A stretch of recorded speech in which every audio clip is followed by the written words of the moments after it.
wishing you all, but especially me, a happy National Taco Day. Adam Carolla. Yeah, get it on. Got to get on. No choice but get on. A mandate. You get it on. Thanks for tuning in. Thanks for telling a friend. We love that about you. Right, Gina Grab? That's right. Handball, Brian? No more mistakes. Well, lots to get into today. First, some breaking news. Jon Hamm was on the Peyton Manning and Eli Manning show and was talking about one Dave Dameshek. Oh, no. Was talking about the Tom Cruise shitting out the ball incident. Shut up. So The feud continues. He was all over it. I guess we can show you Hamm. Is he talking about Dameshek on the first one or the Cruise one? Doesn't matter. We'll just play it. It's him with Eli and Peyton. We're back. Niners got this one wrapped up. John, who gets kicked out of a fantasy football league? Well, the way it used to run, it's Jimmy Kimmel's league, and we decided at a certain point, Bill Simmons is in it, Cousin Sal, we got a bunch of guys in it, and that the winner of the league would get to kick out one person at the very beginning, but you could not say who it was going to be until the day of the draft. So you had to bring all your stuff and get your laptop out and get ready to go, and then charge time out. You found out if you were in or not. And for me, I remember I was coming home from Mad Men shooting, and I'm rushing to get there. I'm driving through LA traffic. I'm trying to get to whatever restaurant bar we had the draft in, and I get there and I unload my backpack and I open up my laptop and I get all my papers all settled and ready to go, and I get the Wi-Fi password and every other thing, and then the guy who had won the league the last year goes, "Ham, you're out." And so I wrap up all my stuff and I put it all back in my backpack and I go, "All right, bye guys, I'll see you next year." Like that rule. And you won it this year. And then we won it this year, so we were able to, and not without the significant help from number 10 there, Cooper Kupp, last year, who had a hell of a year. But yeah, we got to kick out a guy who got a little salty when we did. It was an unexpected loss for our friend Dave Dameshek, who got bounced. But he'll be back next year, maybe with a little grudge. Charge time out. Well, there he is. Okay. By the way, growing up, if my dad was Dave Dameshek and got mentioned on Monday Night Football, that would have been the greatest moment in my history as a 10-year-old. Dine out on that for years. That would have been it. Yeah. And I know that Dave Dameshek might disagree with me and the entire population who I speak for when I say the very fact that Jon Hamm knows your name, you should feel that's a win. Certainly touched by God in some way. You're right. On that note, Dave would have been more upset if John hadn't said his name. True. Yes. Right. Like, first said, we kicked out this one guy. Some slouch. If we just left it at that would have been great. Well, speaking of not mentioning the names, Hamm also went on in this discussion with the Manning brothers to talk about the now infamous Tom Cruise and his mom football shit story. So he was there for that? You have to be very careful because Hamm would show up to Jimmy's house. I know for sure because I do remember one particular afternoon when Hamm was talking about, I went to Hamm's house once because he said, I got this house in Hollywood. It needs this, it needs that, it needs the other. Could you just come over and just kind of walk through it and talk about it and see what direction, not that you're going to do the work, but you can kind of consult. Yeah. So we were talking about renovations and improvements and homes and things like that. And I do remember after one game, after the late game, when game ended at 4:30, I said, well, I'm right up the street and I'm doing a bunch of cool stuff. You want to check it out? And we just walked over to my house and I walked him through the super garage. Wow. So I know he was there for at least one. Also, the problem is when people aren't who they are at the time, they don't always register. Right. It's out of context. Yes. Like a Jon Hamm back then may not have been the Jon Hamm would have hit our radar. Yeah. He was just an actor dude from something and, we were nice to him, but it didn't doesn't sear in your memory of Jon Hamm was there. But thank God you were nice to if him. he says he was there because there's 25 people wandering around. And you were shit-faced. Yeah, I was shit-faced, and it's many actors and industry types. So was this in the Mad Men era? I don't know when the show ran exactly. I don't know what year it started. I was never a Mad Men guy. I heard it was a great show. Excellent. I just never watched it. So he could have been in season 3 of Mad Men, and I didn't know or care. But now he goes on to tell the story about Tom Cruise and his mom. John, you were just in the movie Top Gun Maverick with Tom Cruise. I heard that when you met Tom Cruise, you're actually watching a football game. Any truth to that? Is there a story behind that? Yeah, he came over to Jimmy Kimmel's house. We used to go over there on Sundays to watch the games, and he came over one Sunday with his mom, and it was a rumor that he was coming over, and we were like, you got to be kidding me. There's no way Tom Cruise is coming to your house on a Sunday. And then lo and behold, about a half hour later, he shows up and hangs out and watches and eats pizza and has a whole day with us. It was great. And so cut to about 7 years later, I'm sitting on set with him. I said, do you remember that? He goes, yeah, that was a great day. My mom had a good time. We had a great time. So there you go. That's it was unexpected, but football. I can't imagine Tom Cruise just like relaxing, watching football. Yeah, I feel like he never has a day off. It's not very on brand for him, but I think he was definitely enjoying himself. Well, verification. 7 years later is really 15 years later. That was in the radio show era. Yeah, Mad Men was 07 to 15. Oh, there you go. He might have just started Mad Men then. Yeah, and 7 years later, we're thinking Top Gun, but I don't know. Maybe they were just working on something else. Yeah. But either way, I don't know how much they've worked together. But yeah, that's how the mind works. For instance, I'd heard the other day that it was the 5-year anniversary of the Vegas country concert shooting. Oh, 5 years. 5 years. That's my point. Wow. If I would have said 2.5 years ago, and then you would have said, I'll tell you what, I'll give you 3. And I would have said, I'll bet the farm it cannot be 5 years, the anniversary just the other day. All right. So I was driving. I'll get to a lot of it, but I went to Zion National Park, which is unbelievable if people haven't been there. That's supposed to be, I've never been, the most ethereal of all the national parks. It is magical. And I will say this for those who live in the Los Angeles area. It is in Utah.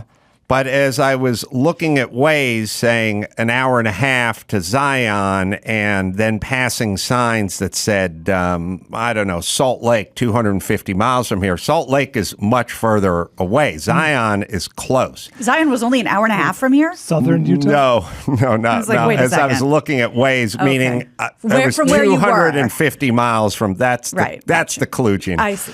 The point is I thought the clue was, it's so accessible. Well, it is. You can get there from here in under 7 hours, which isn't too bad of a drive. And you can get, depending on traffic, 6 hours on the way back, what with traffic. It's marvelous. It's magical. People should go there. There's 8 or 9 major trails to hike. Some go way up to the Angel's Landing, and there's cliffs, and it is. You will get an adjustment to your attitude if you go to Zion. It looks adjustment to your altitude. It looks like amazing. someone photoshopped you into an oil painting. That's awesome. It is. Speaking of oil, we got a drill there, man. No, that's true. Come on. Frack it up. It is spectacular. Did you go to the Angel's Landing? Oh yeah, but it's a hike and it's steep and it takes the little. It's so funny. The guide at the bottom. Like, how long's this hike? And they're like, 2 miles up, 2 miles down. And then they go, 1 hour up, one hour down.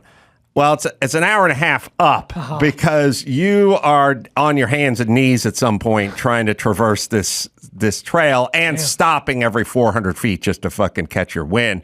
The way down is 41 minutes because you're just breezing down the slope. But it's if you're a Sherpa and you're acclimated to the altitude, sure, maybe an hour. It's crazy. It's spectacular. The top is, top of the world. And then there's just sheer cliffs. Like there aren't barriers. Damn. You do not wander too close to the edge. Dizzy. It will freak you the fuck out. But it's amazing. The park is amazing. The people, it's the nicest people in the world because the only people you pass on the trail are other folks who think this would be a good idea. Right. And then you get super level-headed. You don't get the Karen in the Costco parking lot with their Suburban. That's my space. You get all you give is international group of folks that want to commune with nature. So they're the nicest people in the world. It did have this weird thing, which is the place also has a spa. It's like I'm getting in a spa day, which an hour massage. So place is absolutely empty because everyone evidently wants to go convene with nature, not spend $300 indoors at the spa. So I walk into the locker room. They give you the speech. Now here's a teachable moment, everyone. They give you a speech about how the code for the locker works. Oh, yeah. You set your own code. Yeah, you got to push the thing. As they're giving me the speech, I'm looking around. The place is 100% empty.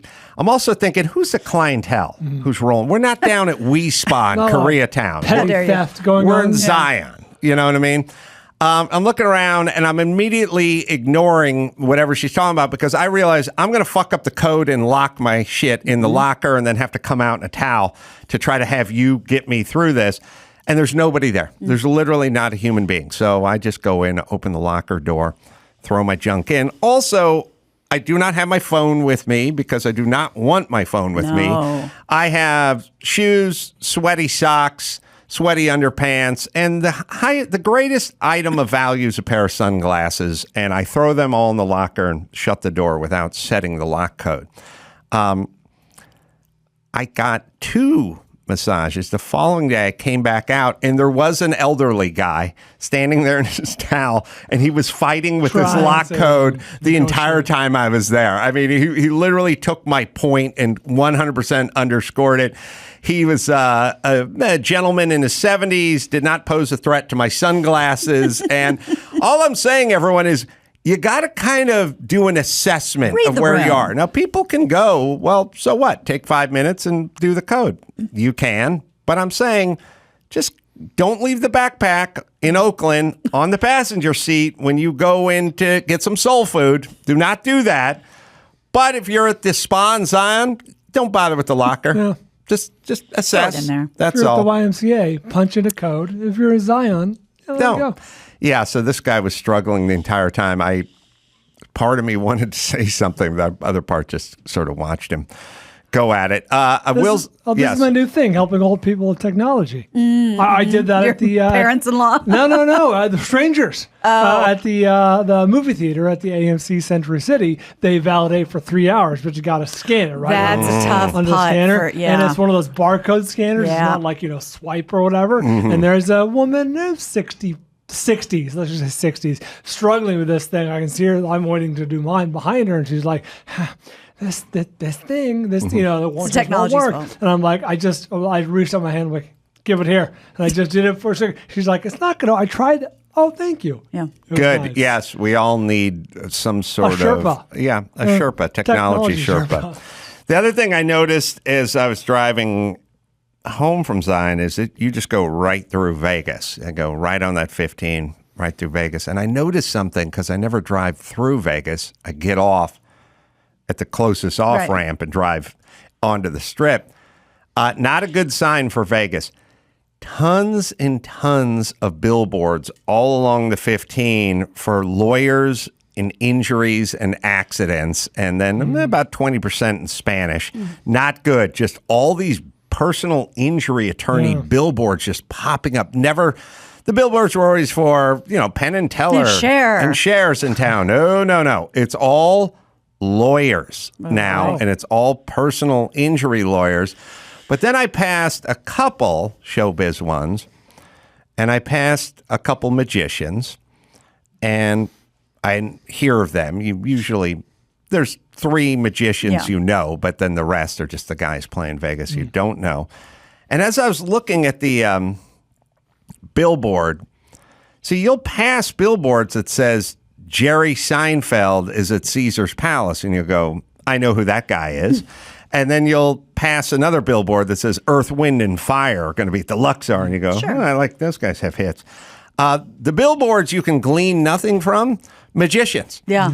Because they're either standing there, just going, hi. Wearing black. But you can't go, Looking oh, that guy mysterious. knows what he's doing. Pulling a rabbit out of a hat. Or the one I saw, which is the guy spraying the cards.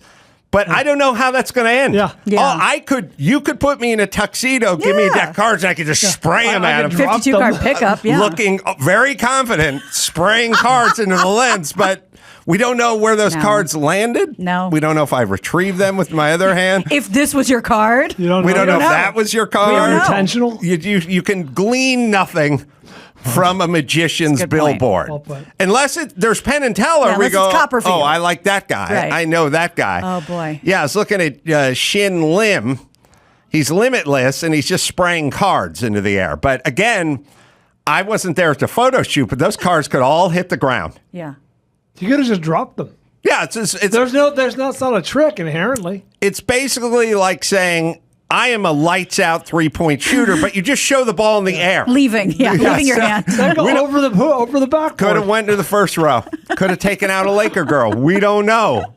You got to do something, unknown magicians, other than spraying cards at me as I'm driving by. Yeah. Find us a I clip need- of Shin Lim. I need more. I bet he's very good. I'm but sure he's how could we fantastic. know? I wouldn't know. Not He's on from a billboard. And you looking super sure yourself is not going to cut it. All No. magicians do that. Mysterious. And the move is whatever it is you're doing, spraying cards or making something appear, you have to look at me, not you're so confident Right. that you can spray these cards and not even look down. Right. Yeah. That's part of it. Yeah. So I said, forget Shin Lim. Oh, poor Shin Lim. And got myself hooked up with a good personal injury attorney. That's good. Nice. So you drove through Vegas. You know, I know a lot of dudes who couldn't do that. Oh, no. You have to stop Had to off. make a pit stop. We're in the studio with one. I am not. I'm not really a gambler. I like to play a few football games over the course of the year, but I've just realized that I am not an overall winner. It's good to know yourself. Yes, and Know thyself. even though it's enjoyable to play 21 with a few drinks and your buddies, I'm all about it. But I don't have. And listen, some people do. Some people have a alcohol thing. Some people have drugs. Some people have gambling. It's a thing. Yeah. I Monkey get it. on your back. Yeah. Can't win money with drugs and alcohol. That's true. Well, you can combine them because you can get pretty loaded That's a at good those point. tables. Kamala Harris had this whole equity thing that scared the bejesus out of me. She was, I think she'd been interviewed the other day, and I think she got a little off the script. Did she laugh randomly? I had nothing. No, Did you have a giggle? she was serious about equity versus equality. Oh, This is a new thing. So do tell.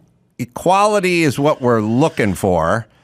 That means everybody obeys the same laws and has the same chances. And equity in is this. how we get there.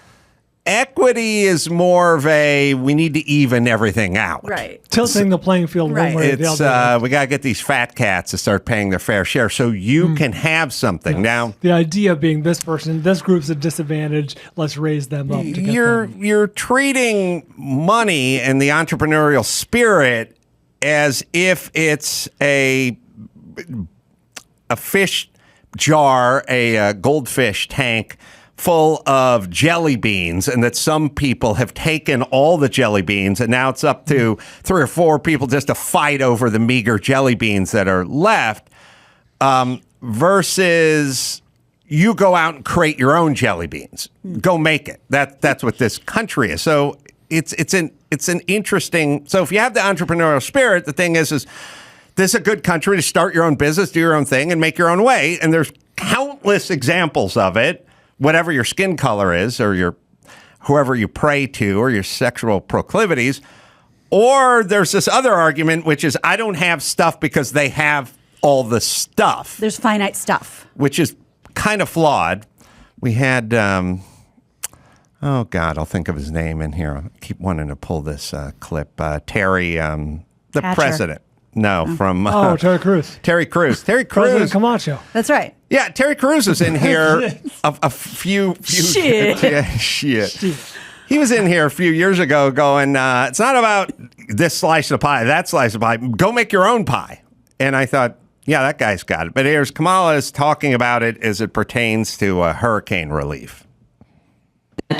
It is our lowest income communities and our communities of color that are impacted by these extreme conditions and impacted by issues that are not of their own making. And all right, hold it for a second. First off, everything's of your own fucking making because it's 2022 and you're in the goddamn United States. Like this, issues of their own. Yeah, I get it. There's poor people. You get born into a poor family. I get it. But there's an avenue out of there.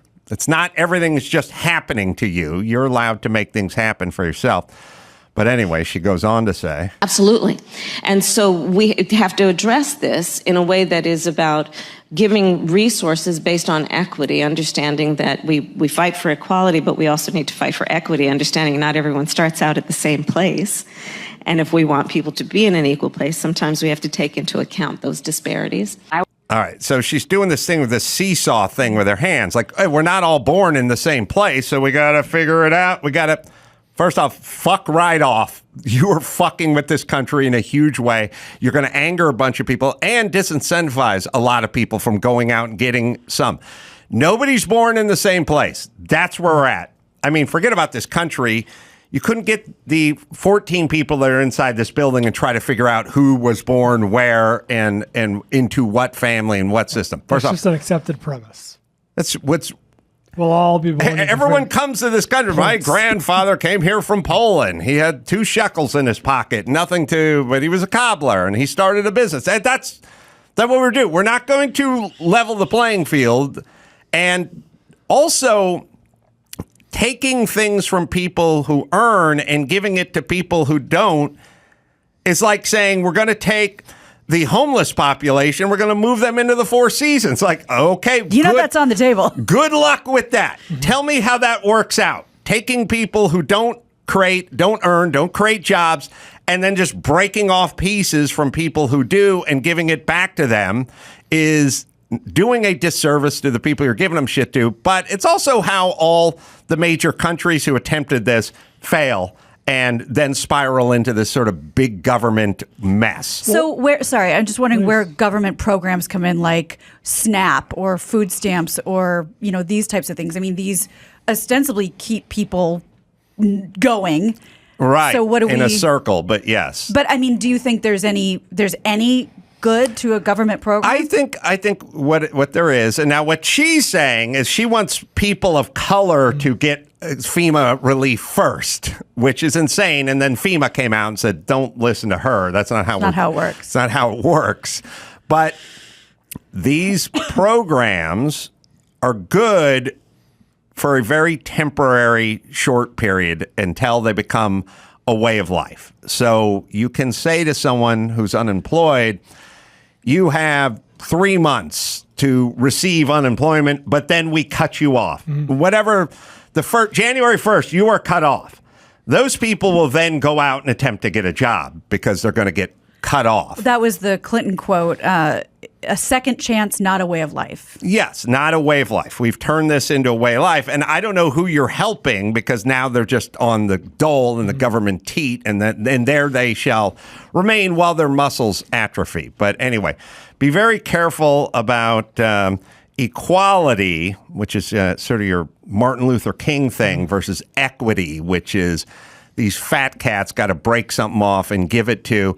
And also, whether it's your ne'er-do-well son and you're a rich guy and you die and you leave him, why does that suggest that person's life turns out the way we'd like it to turn out? There's countless examples of that. Peaches Geldof. Exactly. That reminded me, the example you gave of putting homeless in the Four Seasons reminds me of your favorite, the lottery. Why do so many lottery winners go broke? Yeah. They came into a windfall of a huge amount of cash without developing the skills by which to manage or attain that cash. Yes, you need to teach a man, give a man a fish eats for a day, teach him to fish eats for a life. It's all in the Bible, can all be figured out. Anyway, she's fucking horrible, and she needs to shut the fuck up. Well, can I tell you where women seem like they're making there's some equity that I wasn't personally aware of that I saw last night. So, that's right. Yeah, buddy. Equity Harris is hitting the stage. So it was my husband and my first wedding anniversary. Aww. And by the way, went back and revisited your toast, Adam. I know you probably don't remember it because you were sleep deprived. Fucking awesome and appreciated. Oh, you're welcome. It was so funny. Brian, you were there. I remember nothing. Oh, okay. It was great. It was a lovely. It was it was a little bit of a roast, which we expected. It was great. So for the first anniversary, I don't know what the terms are, whatever, but I said, "Oh, it's paper. What can I get in paper?" So I got Laker tickets. As I told Brian recently, I was over the moon. I got a great deal from a wonderful person, and I hand them to my husband, and he goes, "Oh, preseason." I was like, "Wait, what? What does that mean? What are you talking about?" The road to hell is paved with good intentions. So I started crying. He had to console me. He couldn't wait to go. But we had the best time. LeBron played. My question was going to be. He played for 15 minutes. Anthony Davis played for 15 minutes. Then like little Scottie Pippen Jr. and like all the little guys. It was great. We had a great time. But one thing that I was surprised by that I've never. I'm sure he appreciates being called little Scottie Pippen. He's a diminutive. Okay. He's a little guy. He's a professional athlete. He's a junior. He was very cute. Max Christie, all these names that I'll probably never hear for this season. Sure. They were great. We had a great off time. the roster in no time. Right. So we had an awesome time. But the thing that I kept focusing on was one of the refs who was a firecracker. Go ahead and put up the picture. Male or female? You tell me. Female. Yeah. She, busting her ass, running up and down, doing the whole thing. And I had never seen it before. I didn't know if it was normal. I've Googled it since. Apparently there are 6 female NBA refs. But are you familiar with this? I mean, yes. Do they do regular games, just preseason games? No, they do. They're all There's up in there. NFL refs now that are female. Yeah. That's amazing. More than one. Yeah. You could get your clut clean. Yeah, you got to watch where you're stepping. But exactly. I mean, I was just kind of curious how they were going to react to her. No different. Just it is what it was. And oh yeah, that was a cool LeBron shot. Yeah. Well we had great that right there went into the first row.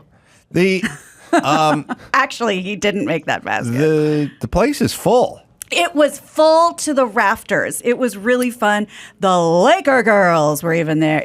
We had a great time. Again, full of cheap, poor people who couldn't afford it. Who don't love their spouse. I was so devastated when I saw that, and we had a great time. But anyway, female ref, I'd never seen that. I didn't know it existed, and good on them.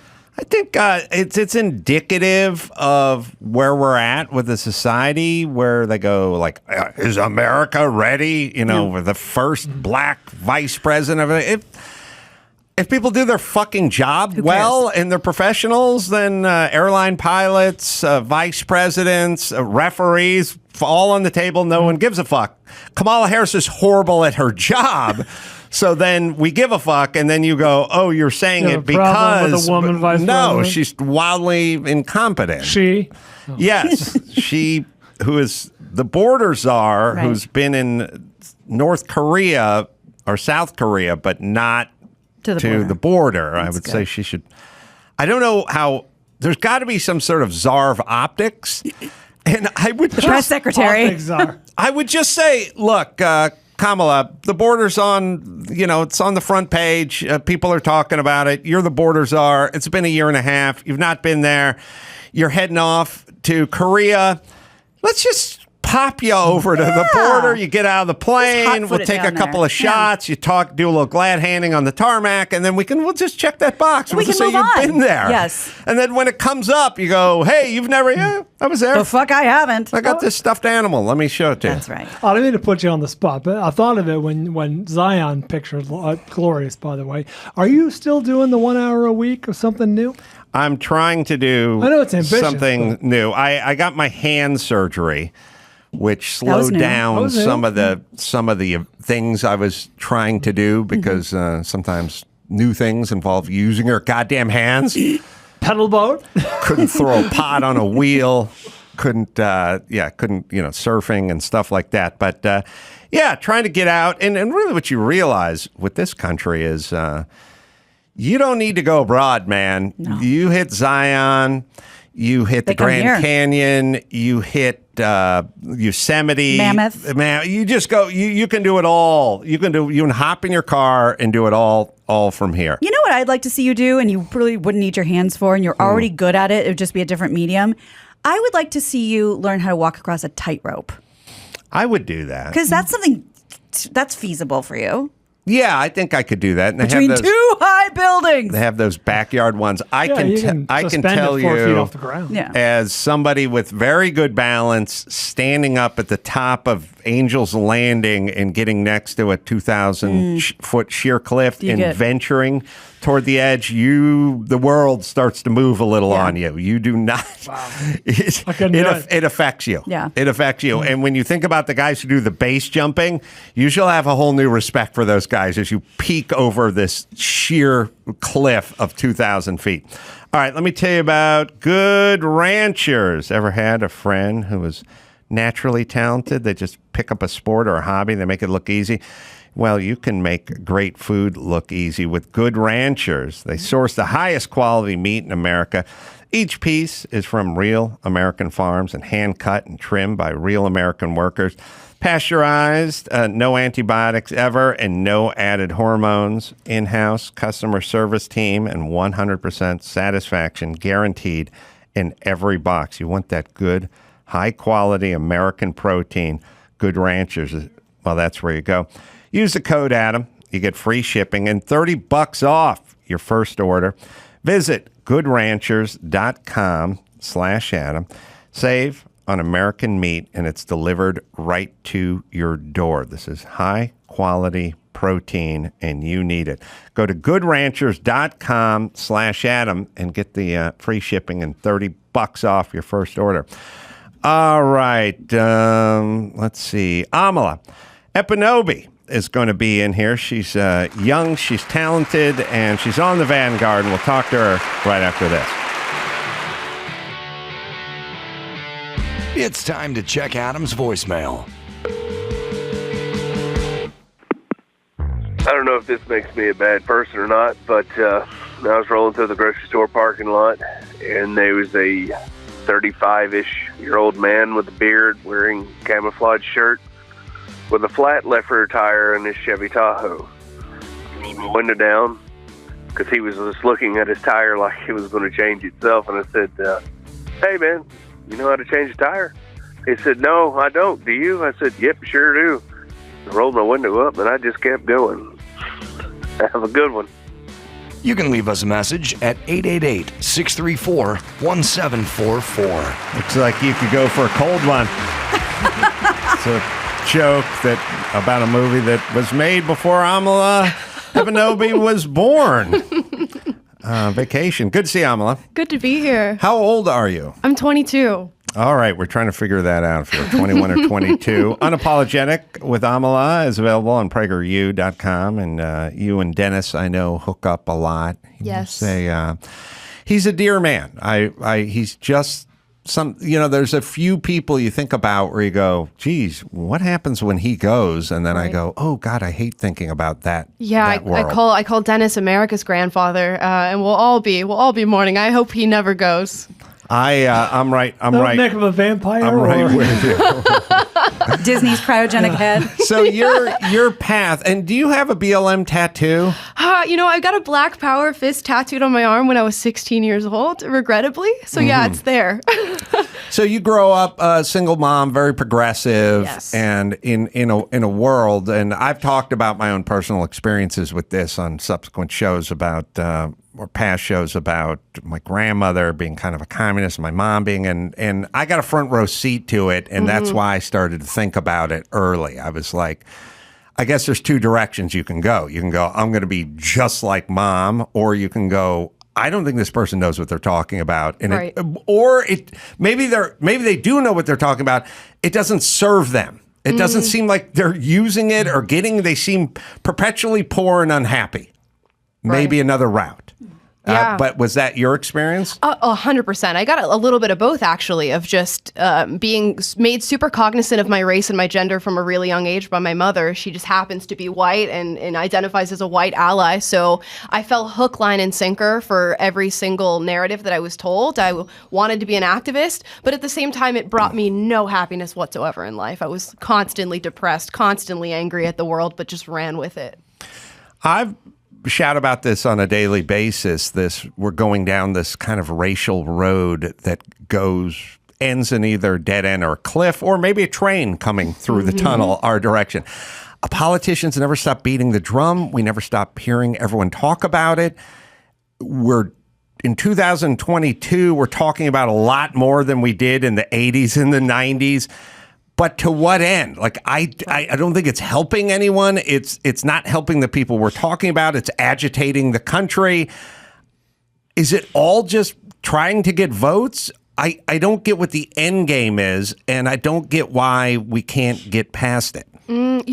I think there's multiple layers to it. I think we really are trying to reconcile some of the transgressions of our past. And I think a lot of people who run with this racialized narrative do truly feel like they're doing the compassionate thing. These people were disadvantaged for so long. The only way we take back that power is by creating a racist narrative today and having that conversation. Unfortunately, I just don't think they think through, questions like you just asked. Where does it end? When do we truly become equal? When can we acknowledge that we've accomplished that goal, and to what cost? How white people are being affected in today's day and age. If we continue down this path, it's going to be another civil rights movement on their behalf in 50 years. Where do we go? Yeah, and also I think it's incredibly damaging to tell people that they live in a society that doesn't welcome them. Yep. I think it sounds overly simplistic, but when they do a lot of the deck is stacked against you and society's stacked against you, if you said to me, well, I'm going to sit down and have a checkers game with somebody, and I went, yeah, all right, I'll give it a try. But if you said, that guy's got it out for you and he's got information that you don't have and this game is rigged, I'd go, fuck it, I'm not playing. Of course. I'm not even going to participate in a society that is stacked against me. And by the way, why would you if that's the way you actually thought our society was formed? 100%. And then they couple that with this idea that you have to fight this and you have to spend all your time fighting this injustice, and you need to go convince other people that they need to join in your crusade for this justice. So not only do you have little black children and little children of color going, oh my gosh, they're telling me I'm disadvantaged. Not only can I not see it, but I don't truly feel it, but you're telling me it exists. And then you have these little white kids going, what advantage? What are you talking about? I've got a single mom just like Jimmy's got a single mom, and I'm dealing with the same struggles that he's dealing with, but we have a different skin color, and you're telling me that our lives are unequal because of that and because of that alone. It's inherently harmful. There's nothing good about it.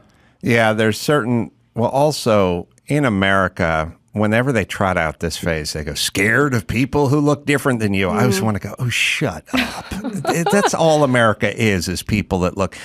You could never climb into another Uber as long as you lived if you were, in fact, scared of people who looked or sounded or were from a different land. It's this crazy theme that they never stop beating this drum. And I people think I'm kidding, but the real white privilege, like my actual white privilege, is not having to get involved with any of this horse shit. Like, I don't have to join a group. I'm going to fucking Zion with the rest of the blue-eyed people, and we're going to hike a fucking mountain. You guys go down to the city and protest some shit that's never going to change because you can't, because you're talking about something that doesn't exist. But honestly, I think they feed off of it. When I was an activist, as much as I hate to admit it now, I loved finding news stories of injustice. I love having something to wake up in the morning and to scream about and to yell about. And as much as they come to the table and go, this is wrong with America, I don't know what their lives would be if they couldn't find something to scream and cry about. Well, how did you extricate yourself from that cycle? And what does your mom think of it? Oh, well, my mom is still to this day has dedicated her career to leftism, so she's like not very proud about so you're the now. Alex P. Keaton. I don't think she knows what that means. I don't know what Family Alex Ties reference. Yeah, he was the one Republican in the progressive family. Okay. Old so, sitcom. Yeah, I'm very much sort of the black sheep in that sense. My mom has grown to be proud of what I do just because she really has no other choice. But as far as how I remove myself from that situation, I think I surrounded myself with it so much that it just couldn't help but see the hypocrisy that was right in front of my face. And as I said earlier, my mother was white. I was raised by the white side of my family. So I was going into work and hearing all this horrible rhetoric about white people. White people are dogs. They have no place in our history. They have no place in our modern times. They shouldn't have a place in the conversation. And then I was going home to this white family that had taken care of me my entire life, despite my skin color, and had to go back to work every single day and hear one thing and live a life that told me the exact opposite. And when I confronted them with the idea that, hey, maybe we're wrong about, white people all being horrible and racist, they told me I didn't know how oppressed I was. Yeah. Where were you going into work? Like a Jamba Juice in Santa Monica? You know what? I wish it was a Jamba Juice in Santa Monica. I was actually hired as a youth organizer for a left-leaning organization that was working on things like women's reproductive rights, the fight for open borders, the fight for 15. I fully immersed myself in that world. I was knocking doors. I was staging protests. I was speaking to crowds about this sort of stuff. Didn't know anything about what I was talking about, but just knew the general talking points. As a fight for 15, we're talking about voting? What are we talking about? The $15 minimum wage in Florida. Oh, the 15. Yeah, because we've shot past that. Right. California's like a 15 who? 15. So it's interesting. I think the problem is this. If you would like to find examples of white cops shooting black men, you shall find those examples. Then you can also find plenty of examples of white cops shooting white men and black cops shooting white men, and you can find all the examples. It's just out there. Mm-hmm. And then you can start going, well, let's talk about numbers. And you can talk about statistics and crime and violent crime and interactions with police, and there's a multitude of them. And then the theme starts to fall apart, except for if people like a younger version of you or whomever the news outlets are perpetuating the theme, well, then that's where we're going to be. So if I always talk about Shaver, I think his last name was. Daniel? Yes, I think so, who was executed by the police, because Mark Garagos finally is making some headway in that story. But we won't get into it other than it was a young white guy being executed by police, not struggling with the police and snatching the pepper spray and rolling around in the parking lot of the Wendy's after they passed out in their car. On his knees saying, what do you want me to do? On his knees begging for his life, and he was smoked. He was just literally killed. Horrifying. But if CNN would take that story and really run with it, then we'd have a way to calibrate ourselves. But if they're going to ignore that story and then beat the shit out of Breonna Taylor every 5 seconds, then young people are going to go, well, this is where we're living. Right. And it's been super effective. It has worked perfectly.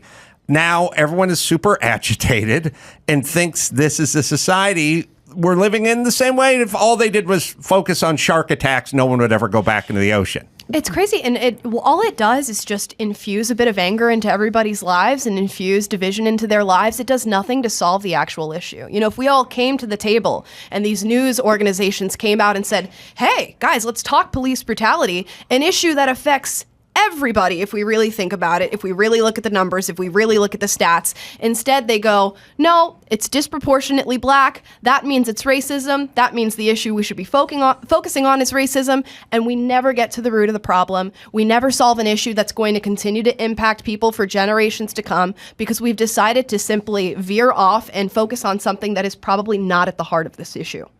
Well, as we were playing the Kamala Harris clip talking about equity and equality and all the nonsense that pours out of her mouth, look, the ultimate thing, if you want to talk about, we're not all born in the same place. Yes, not everyone is born in the exact same tax bracket. Understood. That's how societies work.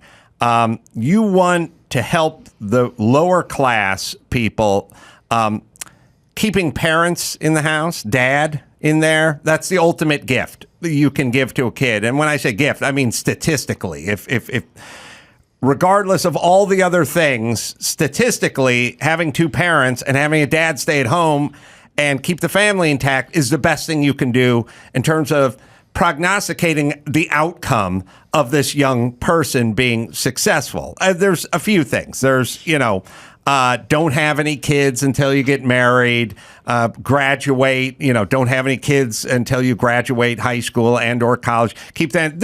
There's three basic sort of diet and exercise things that are, when I say diet and exercise, I just mean you want to lose a few pounds, fucking stop drinking soda and hit the road and start walking, like really basic nuts and bolts shit.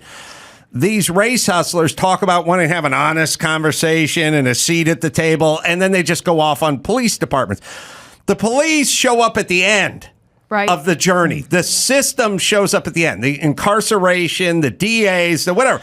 The toughest you could live in a town with the toughest on crime DA on the planet. Don't run a fucking foul of the cops and the DA. Don't commit any crimes. You're not going to have any interactions with these people. But they take what's at the end and they try to solve what's at the end and never want to discuss the beginning. Right.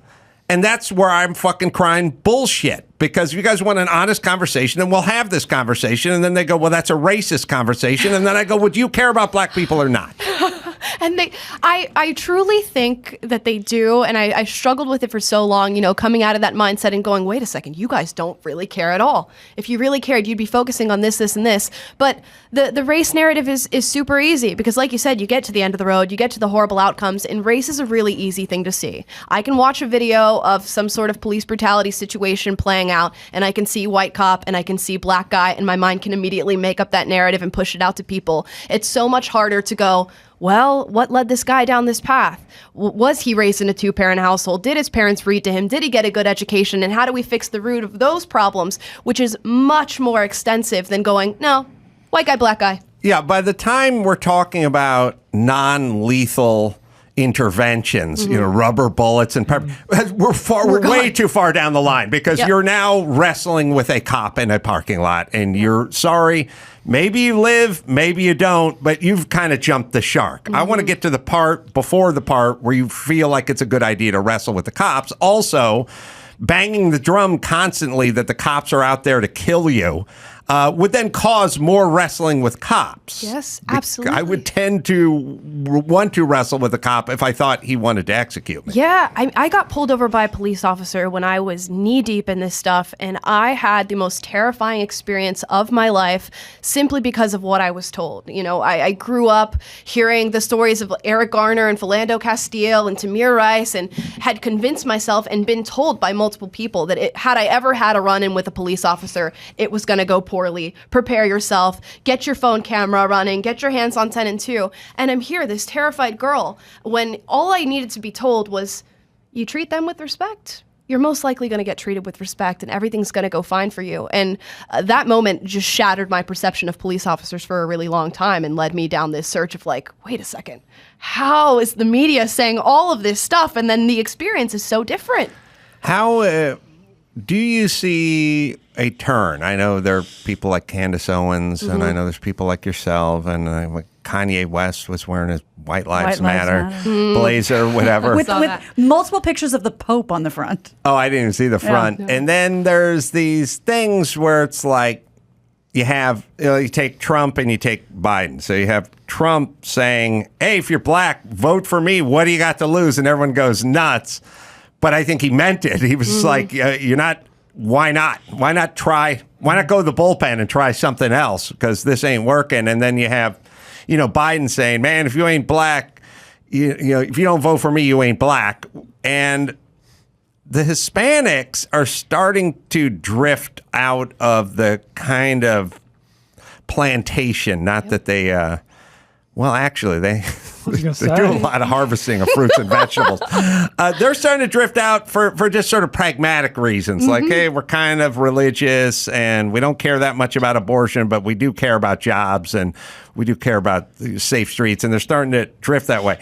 I don't know where the black community is. I don't know if they're starting to sort of blacks it. Is it blacks it?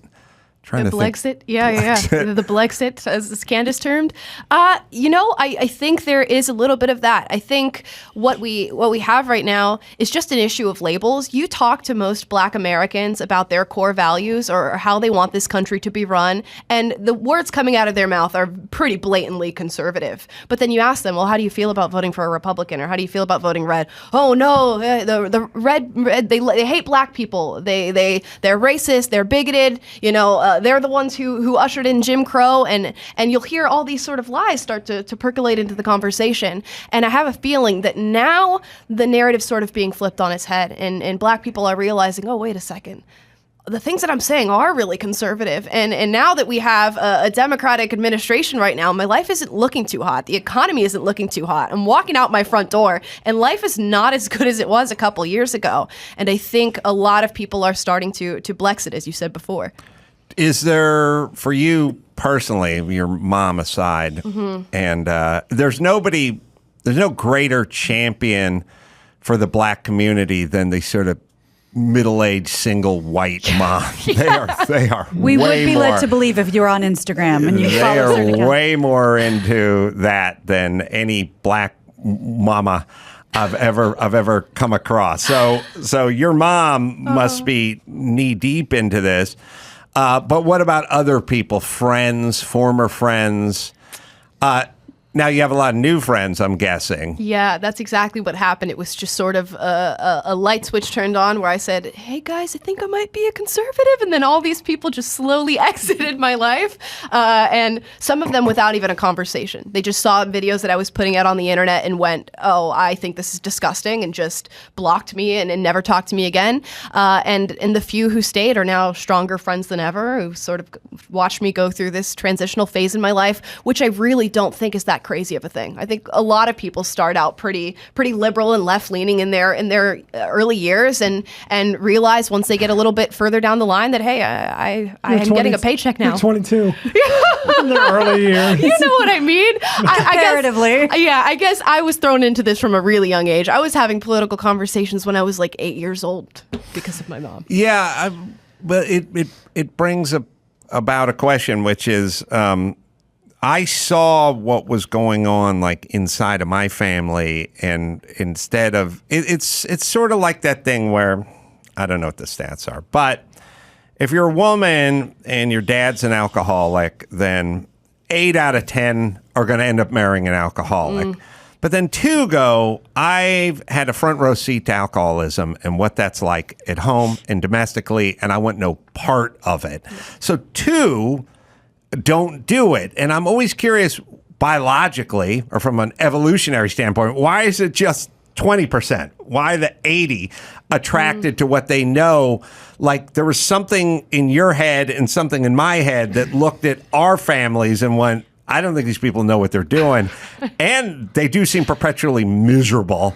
And they don't, they're sitting home going, oh, look at that guy in his yacht. Look at that guy in his jet ski. Look at that guy in Aspen skiing. Like, yeah, I'd like to be that guy for a change, instead of the guy who's saying he's miserable, watching him on TV or hearing about the family that could afford the vacation.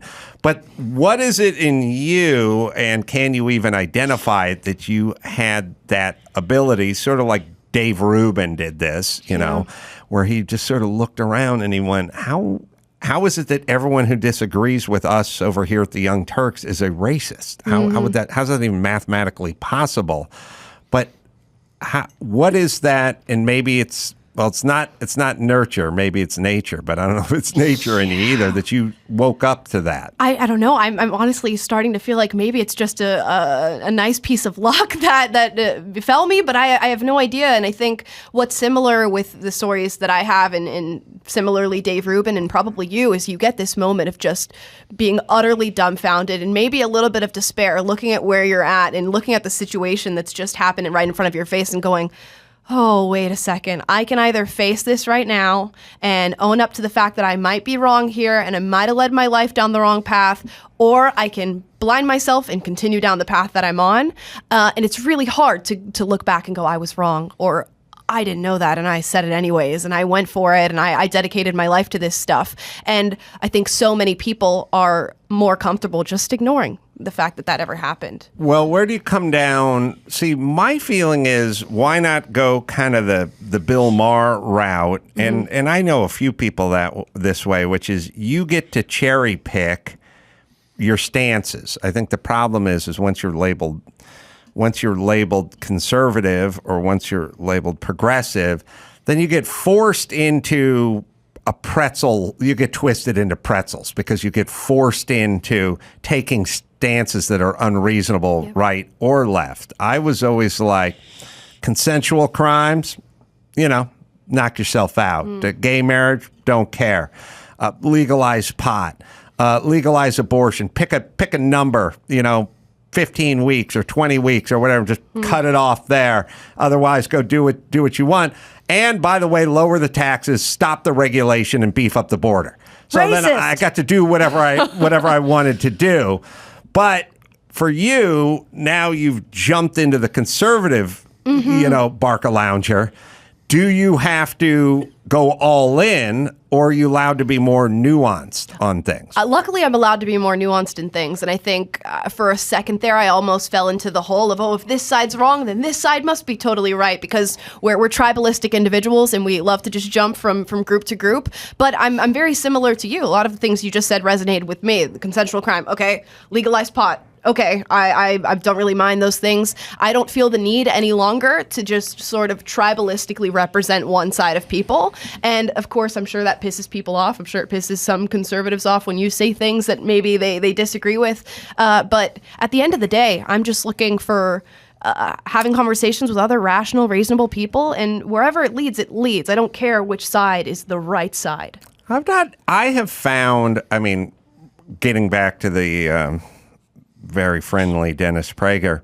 He's a exquisitely religious guy, and I'm like, I'm an atheist, and he's like, good, let's go to dinner. You know what I mean? So I feel like most people give you some leeway and some room, and I would hope it'd be nice if that was true on the other side as well, where you could go, I'm down with this subject, I'm down with that subject.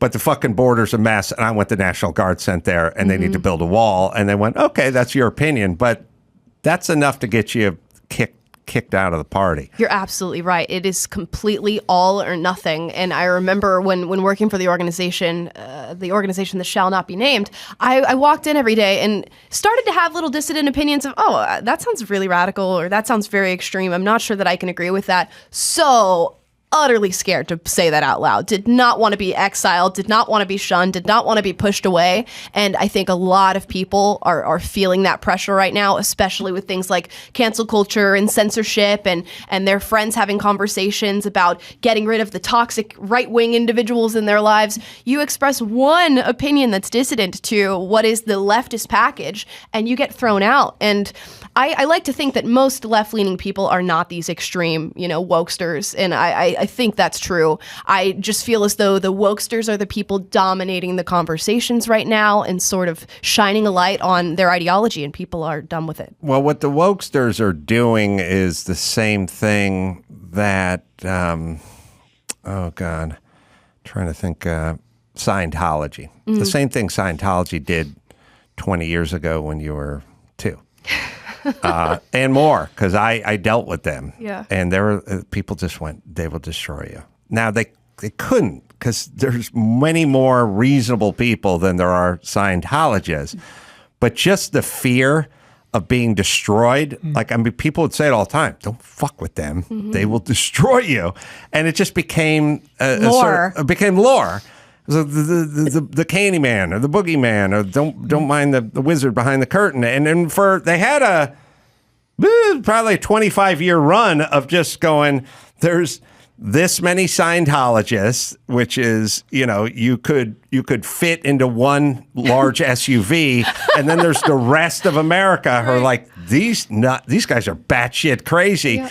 But there was enough lore around them of they will destroy you, and it got a lot of people to zip it. So you had a lot of people, and they were like, you agree with Scientology? Like, I don't agree with it, but I'm not saying shit. Like, I don't want to be destroyed. And then people started speaking out, And turns out they didn't have the ability. They have the ability to pick you off one by one. Yes. But if everyone just en masse goes, done with Scientology, going to speak out against it, they can't control that. And then you get to a critical mass. And that's kind of where we're at with Scientology. And I feel that way about like hard left deplatforming. If everyone just kind of steps up in unison and says enough of this, they can't police it. Yeah, the issue is that nobody wants to be the one that you were talking about and referring to. And we're now living in an age where everybody's connected globally, and you're seeing even the likes of celebrities being brought down by this small group of super angry people. And I think average, everyday Joe Schmo people are watching that happen and going, oh my gosh, if this huge celebrity can be brought down and lose every single brand deal, lose their livelihood, lose their platform, what's going to happen to me if I go and say something? So we do have, I think, maybe an issue with courage or apathy, and people don't care enough and don't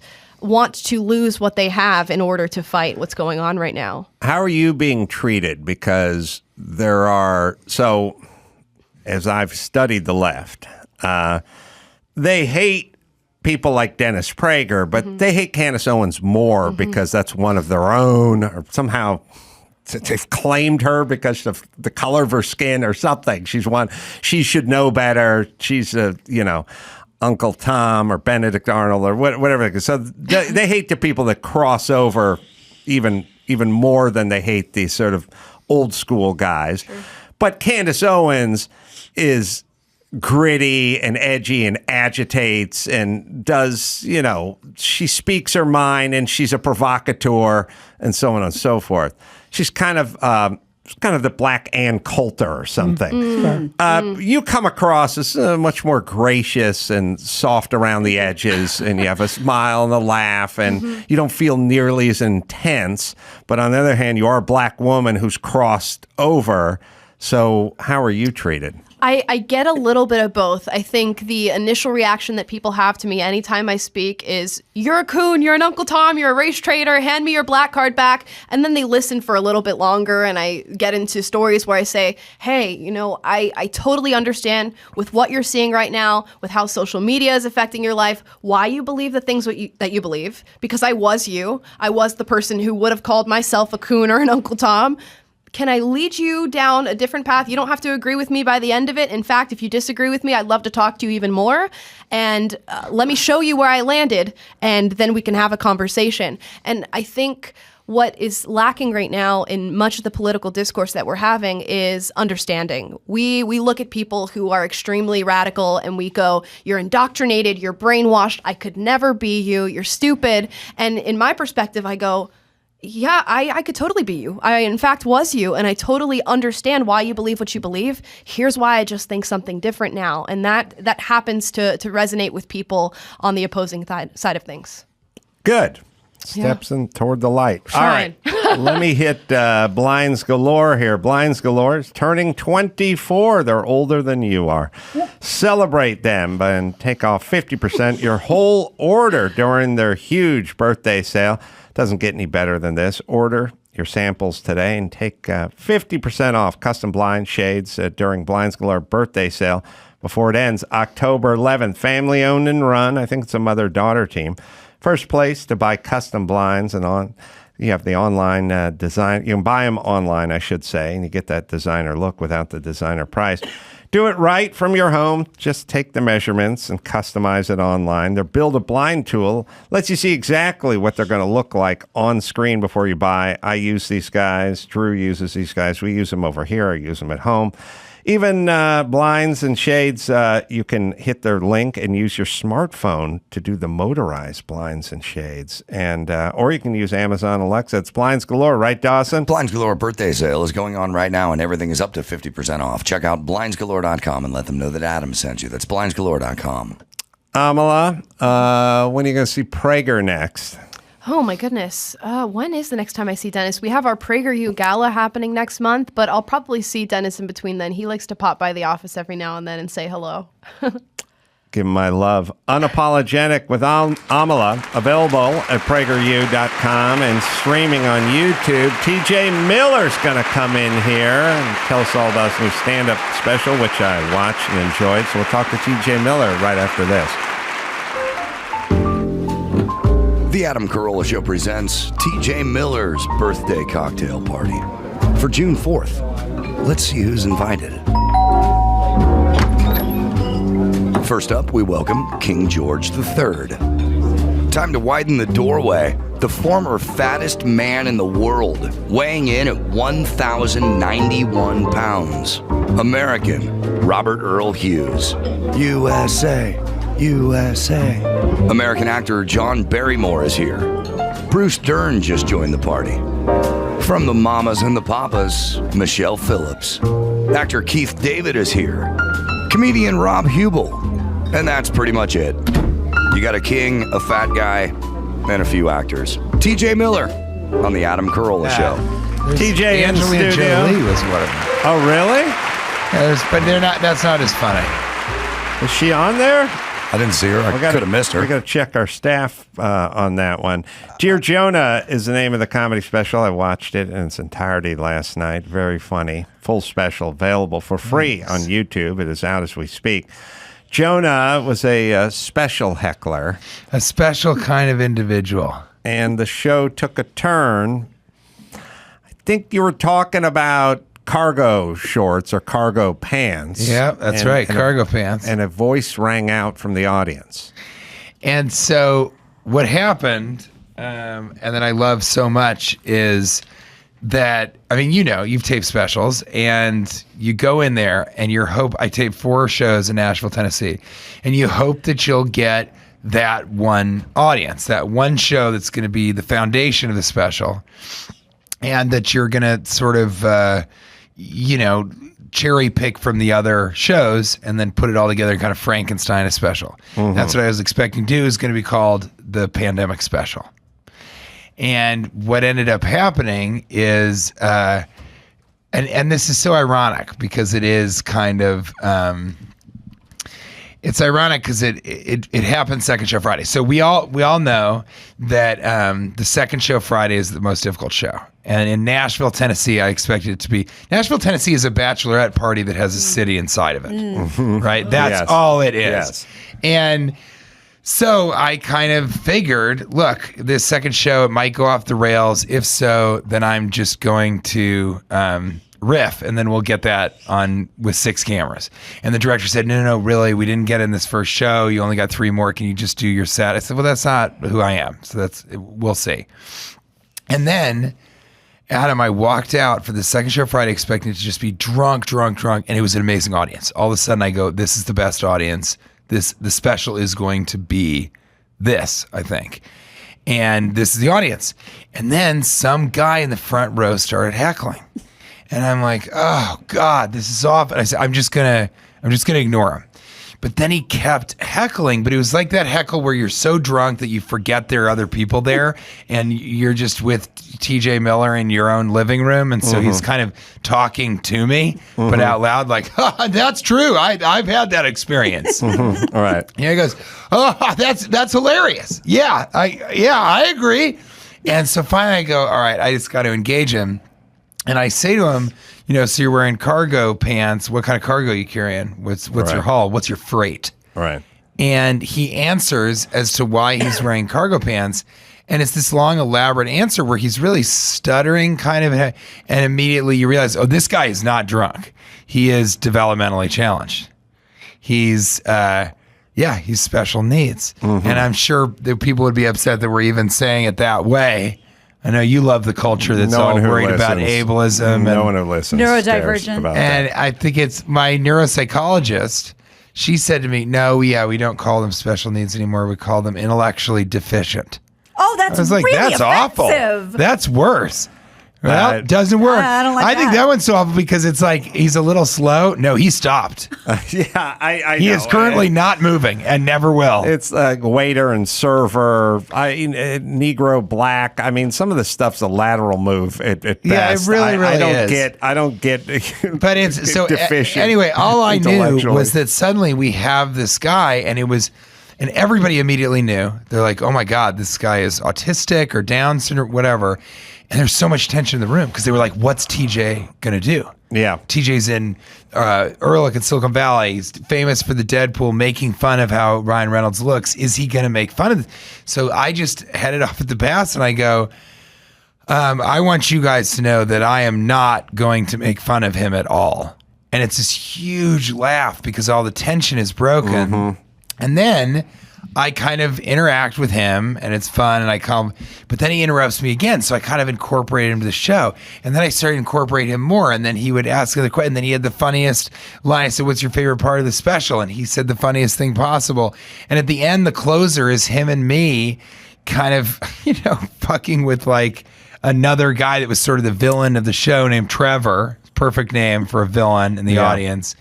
And it became, the show was about lifting this guy up and about how it's just that night. And I think the luckiest thing about it is it really shows me as a stand-up comic because like you, I'm going to improvise, I'm going to go off, I'm going to talk with the audience, I'm going to talk about what happened that day to me or an experience I had in that particular city.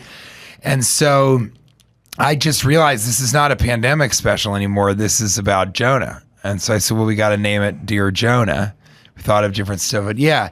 And I think it's great. It is great. And obviously, it can't be planned that he was in the audience. No. So I mean, how insane would I be? Well, I was like, the way stand-up... Crazy like a fox. Yeah, crazy. The way stand-up like specials an evil fox work is you go out and work that material for a few years and then boom, it's in a... Exactly. It's almost like you're reading a teleprompter by the time you're ready to shoot the special because you've worked the material so hard. But then this curveball named Jonah shows up in the first row on front of the club.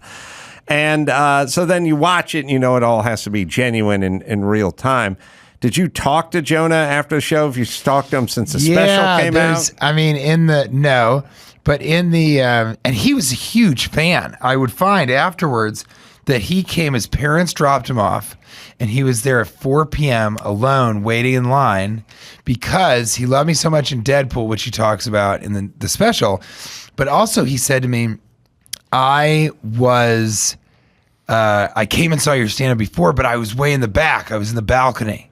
And he said it was so good. So I knew I had to come back and I had to be up in the front row. And so he was literally the closest person to me. When I looked at it, he was at a stage that he had them push against the stage. He was on a table. Yeah, a table a table that he pushed. The table is some ways the stage for drinks. Yeah, I guess it's their place to shine. Sometimes a footstool. It's their footstool. I put drinks on a footstool. That's the foot stage. And so he was just that intensely excited about it. So it was the most amazing thing. He was just so excited. And I said, we're going to cut it up and put it together. And he was just so excited. And then at the end of the special, if you see the end of the special, he kind of talks about it. And then he teases me a little bit. He's like, you're still pretty funny, even though your HBO special wasn't good, kind of is what he was saying. And then he kept looking at his watch. And I went in to say something else. And he's like, all right, man, I'll see you later. And kind of tapped me and was like, yeah, I've had enough of this fucking conversation. I've got stuff to do. I need to get home and look at videos of dogs. Because he loves dogs. You're saying dogs because I was thinking about dogs because I think I love seeing my dog because my dog just likes the fact that I'm there. There's not much attached to it other than I'm here, you're here, we're here. Let's get a little tail wagging going. Yeah, it's like the Norm Macdonald Hitler had a dog that was so excited. That's right. Yeah, so excited. So excited. And then we respond to it because there's kind of a purity to it. Like, it's for sure. Yes, it's just there. Yeah. And in a way, I think in a time, especially now when everyone's up in their head and they're angry tweeting at everyone and stuff like that. And self-conscious and anxious. This guy like Jonah just seems pure. Like he's just there. He wants is. to laugh. You know we're fucked when the buzzword of the day, when you see it all over Instagram, it's so wholesome.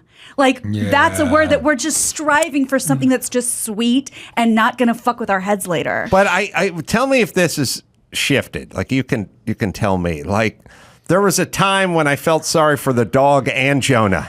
Now I'm kind of envious. I've always that been guy envious. gets to just wag his tail and go right on through his life. No, you always have to be envious. I mean, that ignorance is bliss. It's like you look at a cat and you're just like, God, you don't give a fuck about anything. Live in the You moment. don't give a shit about any of this stuff. The only thing you care about is being the right temperature. That's Yes. your whole life. It's all temperature. It's just figuring out how to be in a situation that is the perfect temperature for you. Yes. But I think that here's what was so pure about it. How old is Jonah? You see this? I think he's in his like late 20s. You know what I mean? He's still a young guy, but he's definitely not like in his mid 30s or something. But a couple of times, I react to it. But there's one time when I finished doing a bit and people finish laughing, and then he looks around and then he's like, hilarious. Because he is. He's like, that's hilarious. Of course we're going to say it, Right. And so he's also not inhibited by like social mores or the constraints of people going like, you don't talk during this thing. Because in his mind, he's like, well, I'm not saying anything bad. I'm just saying it's hilarious. And so I also think it's funny that I was so cynical that all of us would have been to think, oh, this guy's drunk and he's interrupting the show and he's going to fuck up my stand-up special. And then it ends up being that it's actually his stand-up special and he wasn't drunk and he was not fucking up anything. In fact, he made it possible for me to do a special that's different. I mean, if I was just another white guy who released a stand-up special, even if it was amazing and different and nose flute and all that kind of stuff, then I don't know that it could get a ton of nose flute. What? In it. Nose flute. Yeah, nose flute. I just want to let the audience who hasn't experienced it yet to know Who that hasn't you play, played a nose you flute. play the nose flute in it. Yeah. So I, thank goodness it's like it is something it's never been done before and it'll never be done again. And so it's amazing that we kind of caught that particular, but it's cool. And people have been saying, not wholesome, but they've been like, it was really great at the end. It was really touching. And I think that is fun. And, it's something, I put it this way. Kate kept saying over and over. Your wife. Yeah. Kate kept saying over and over. She goes. Supplied you with a nose flute. She did. And then, the face shield. Yes. The very subtle face shield. Another part of the special. And she said, well, this really shows the shape of your heart. And I say, that sounds fucking stupid, Kate. Take that goddamn language outside the apartment. God damn it. But she's kind of right. And it is really fun to have a special where you're like, man, this guy's like a good dude. How much of your life is stand-up now versus writing, acting? There's been an interesting turn of events just in the last 3 months, but I'm sort of all in on stand-up and also trying to build, even just with social media stuff, trying to build an understanding in America that I'm a stand-up comic, because so many people I think are I'm famous to them because of my acting. And so I think so many people just don't know, and they're not following me on social media, so they just don't know, or they see an Instagram ad for me doing stand-up and they're like, well, maybe that's a Jeremy Piven thing. Maybe that's just, he's an actor. Yeah. So I don't want to waste my money just to go see him as a person. So I've really been focused on that and shot, I think I talked to you about this, it's sort of an unprepared thing. I shot it's kind of like your show that we did on the Daily Wire, where I got names of jokes from the audience and then I see them and improvise the bit right there in front of the audience. And they see the name of the bit for the first time also. So I was doing that to try and get some stuff together for online content. Then I said, let's just shoot a special. So I actually shot 2 completely separate hour specials in 3 weeks. How's the YouTube treating you, and is that kind of where we're heading? And I discuss this with a lot of comedians, which is there was, people wanted to get on Showtime, then they wanted to get on HBO, then they wanted to get on Netflix, and then now there's a kind of wild west of shoot your shit, put it out. People I think will it's find great. it if it's good. I think it's great. And I also, because of connections in Hollywood and work that I've done before, like on the Gore Burger show, I sort of was able to find my way to a director who's amazing, because you saw it looks great. Yeah. And but could do it really cheaply. And so I said, well, then let's shoot 2 of them. If you can do it for this cheap, let's shoot 2 of them. I had 2 hours, probably more, banked. And so I did a special called The Philosophy Circus in Tampa 3 weeks after I did Dear Jonah in Nashville. And I think that was just something I had to do. I've got the other one in the can. I'm going to release that probably in March, and then I'm going to shoot another special in March. So that's how much work I'm doing with my stand-up right now. But then out of the blue, this huge production company was looking like huge, like involved in Marvel, stuff like that.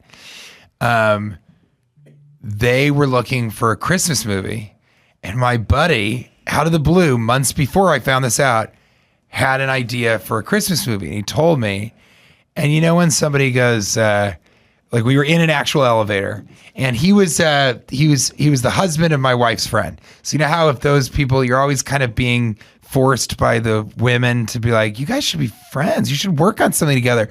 And he's incredibly funny, but he's a composer. He writes rock operas. He's a musician. And I was in the elevator, and his wife says, Jay, you should tell TJ your idea for a Christmas movie. And I said, oh, shit. Yeah, I was just like, fuck. Now 20 minutes of my life is gone. He's going to have some stupid idea for a movie. And he kind of didn't want to, but then he goes, yeah, it's actually a Christmas movie. And then I was like, oh, well, great. There goes 40 minutes of my... There are no good Christmas movies. That's why there's only been like 4 good ones in the last 50 years.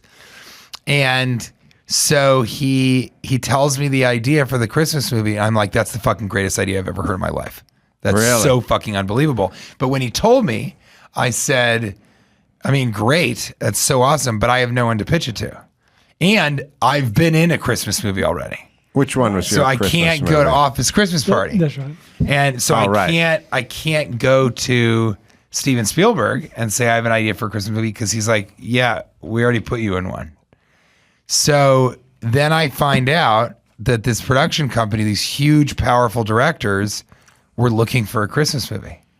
And I said, this is fucking insane. And so I went and I kind of soft pitched it, and then they gave us like a real pitch. We did that at the end of June. They loved it.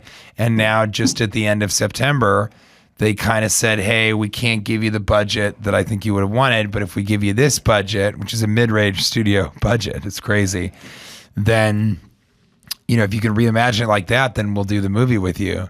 And I'm the star of it also. So I'm writing it and I'm starring in it. And it should be really amazing. And you know this as much as anybody, except, you know, you produce most of your films. There, from pitch to premiere, there's 1,000 ways the movie cannot be made. Sure. You know, and really only a few ways that it will be made. And so we have no idea what's going to happen. But this one feels like a lot of things are lining up in a way that's, I know these directors from the beginning of my career. I kind of, you know, we were going to pitch it to Michael Bay, but he was kind of giving me the runaround. And so then then he wanted to hear it, and I was kind of blew him off because that doesn't really make sense.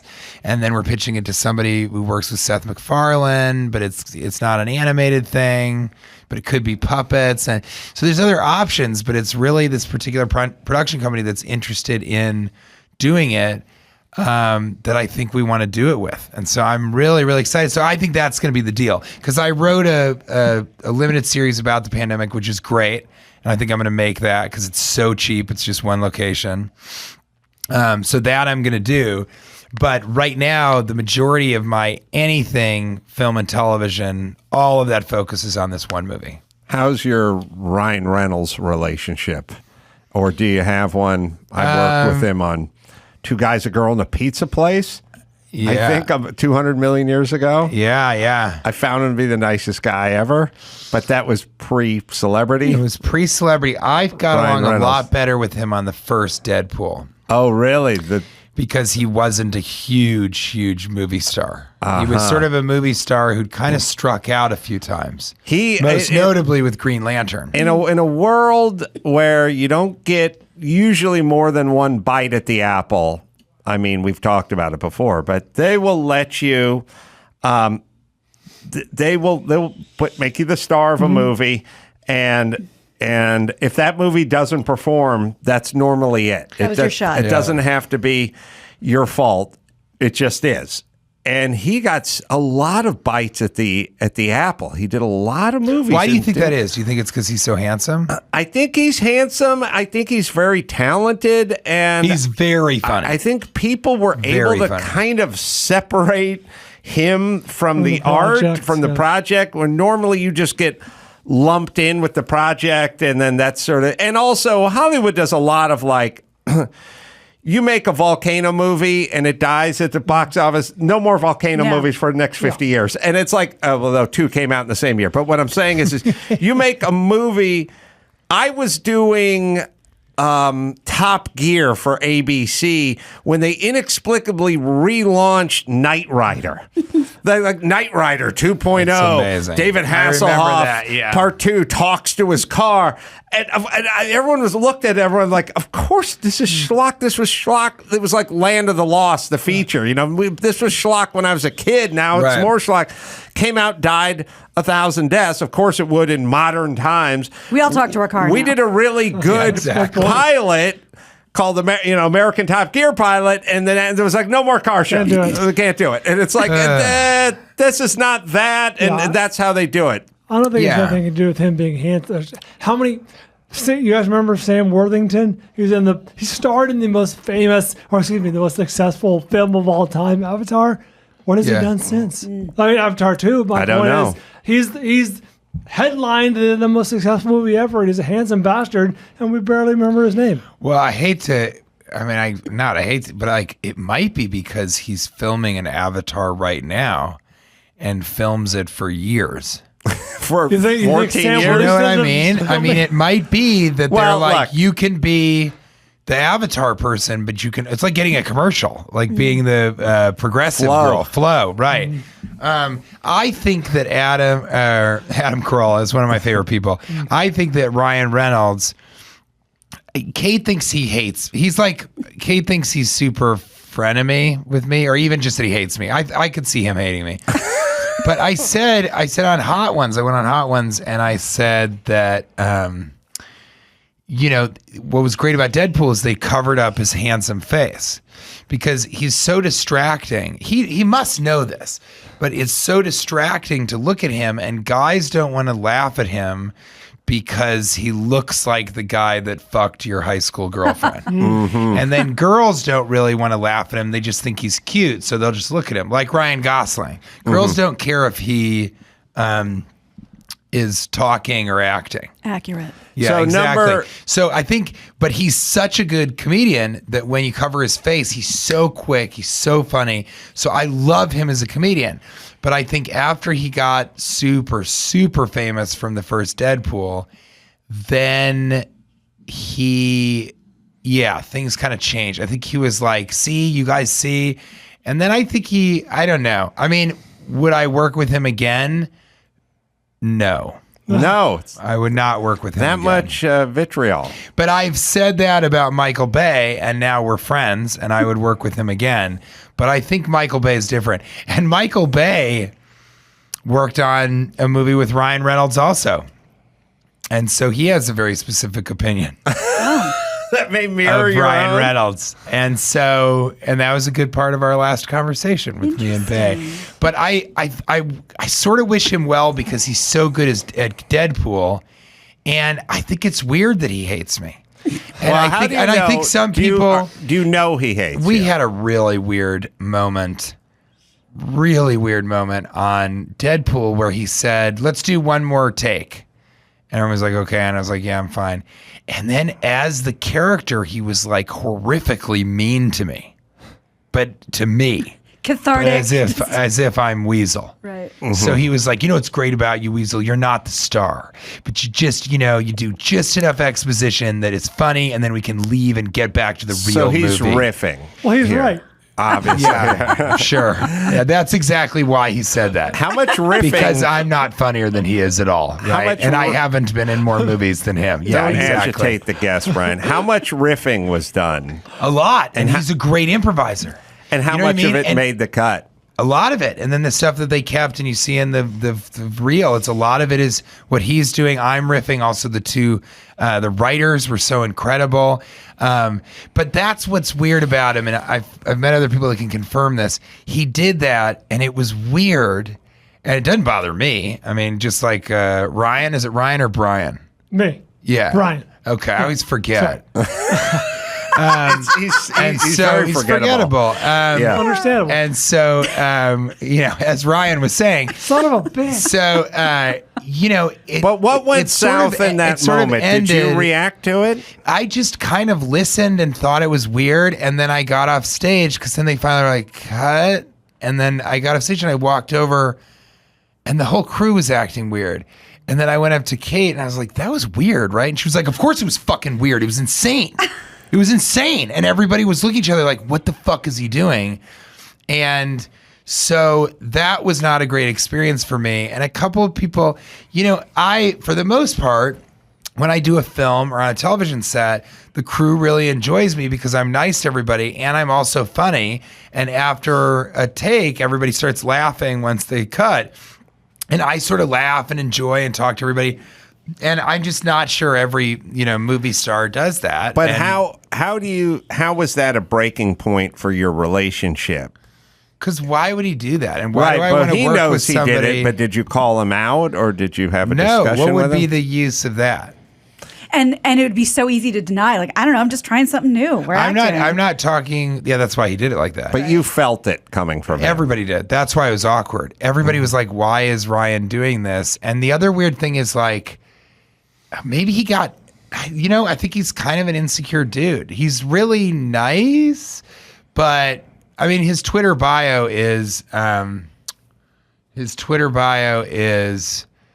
showing you the parts of me that tested the best in focus groups. Mm-hmm. And I'm not sure that he's joking. I think that might actually be his real sentiment there. But again, he's so funny, and he did this movie, and he's worked so hard to get this movie made, and it's people's favorite movie. I mean, it's a get a tattoo of it level movie. It's really, it's got a lot of great stuff, but it's that stuff with you and he in the bar. It's just Great. the best. It's some of the funniest stuff ever filmed. Yeah, and so I think that maybe there was some part of him that frustrated him. I can't begin to guess what his deal is. That you were getting as many, maybe more accolades from the movie? I think there's some of that, which doesn't make any sense to me because I love when other people get laughs. I think it's great when the two of you get laughs. No one else really on the show does. Really hurtful. But Ryan doesn't. Ryan never does. And Yeah, crying Ryan, that's what they used to call does him. he know? Ryan. Would you think that he would know there was a rift with you guys? I think so. Or he's so deluded that he's like,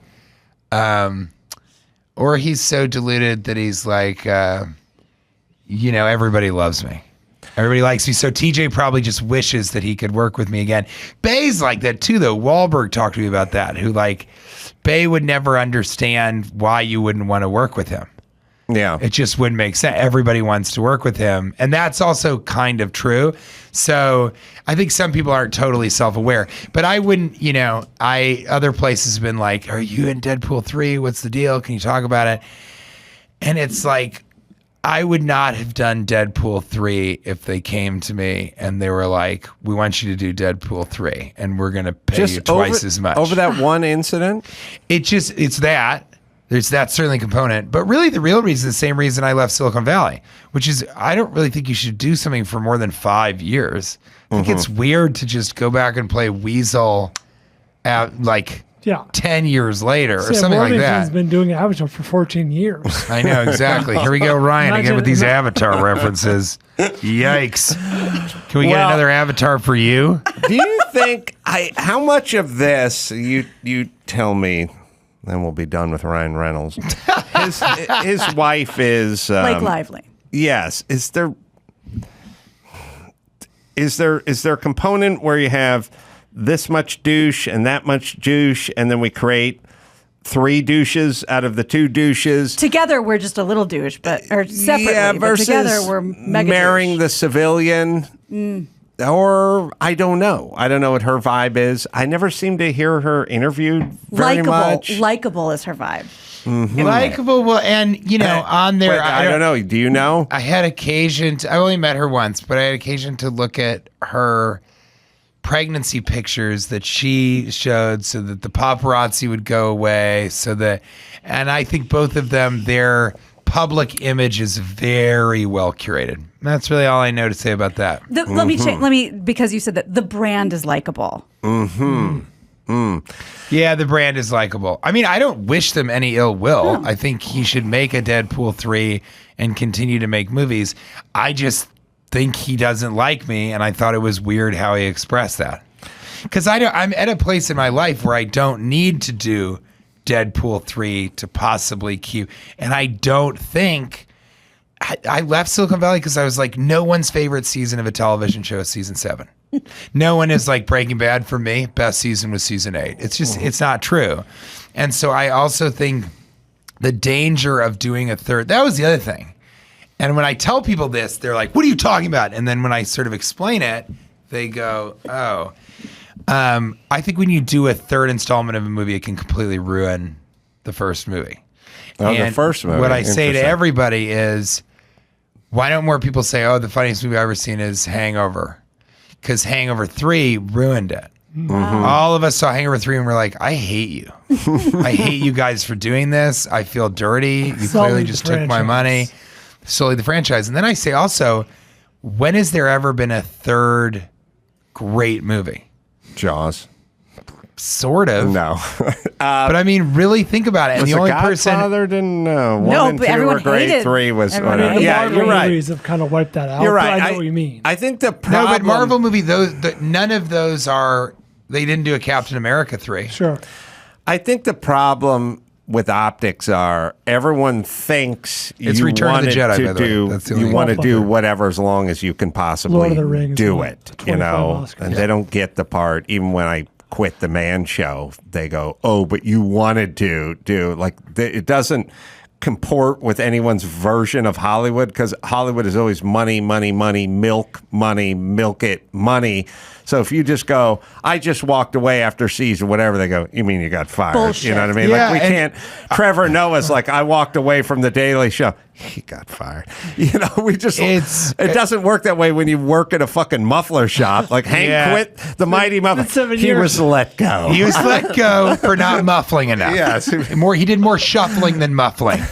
I think you're a maverick in that way, but I think you're absolutely right. We must have talked about this. But when I quit Silicon Valley, they were so great. HBO was so great because they said, well, we wanted you to do like 3 episodes out of 10. Would you like to do that? Or you could do 4 episodes or something. And I was like, I really think this is the right time to leave. And I think it's so funny for Ehrlich to be stuck in an opium den for the rest of time. And it just did not compute with them. It didn't compute because what I tell everybody about this is the vibe was, what? But don't you want to buy a boat? Right. Like, don't you want a boat? And I'm kind of going, no, I want to be a Manhattan stand-up comic and live with my very cool wife in New York City. That's what I want. Not to like sleepwalk through 2 more years of this thing and have maybe people be like, Ehrlich used to be really funny, but like those last 2 seasons, he wasn't good anymore. Well, I don't want to do that. I don't want to sully my performance on that. I don't want to fuck up the show.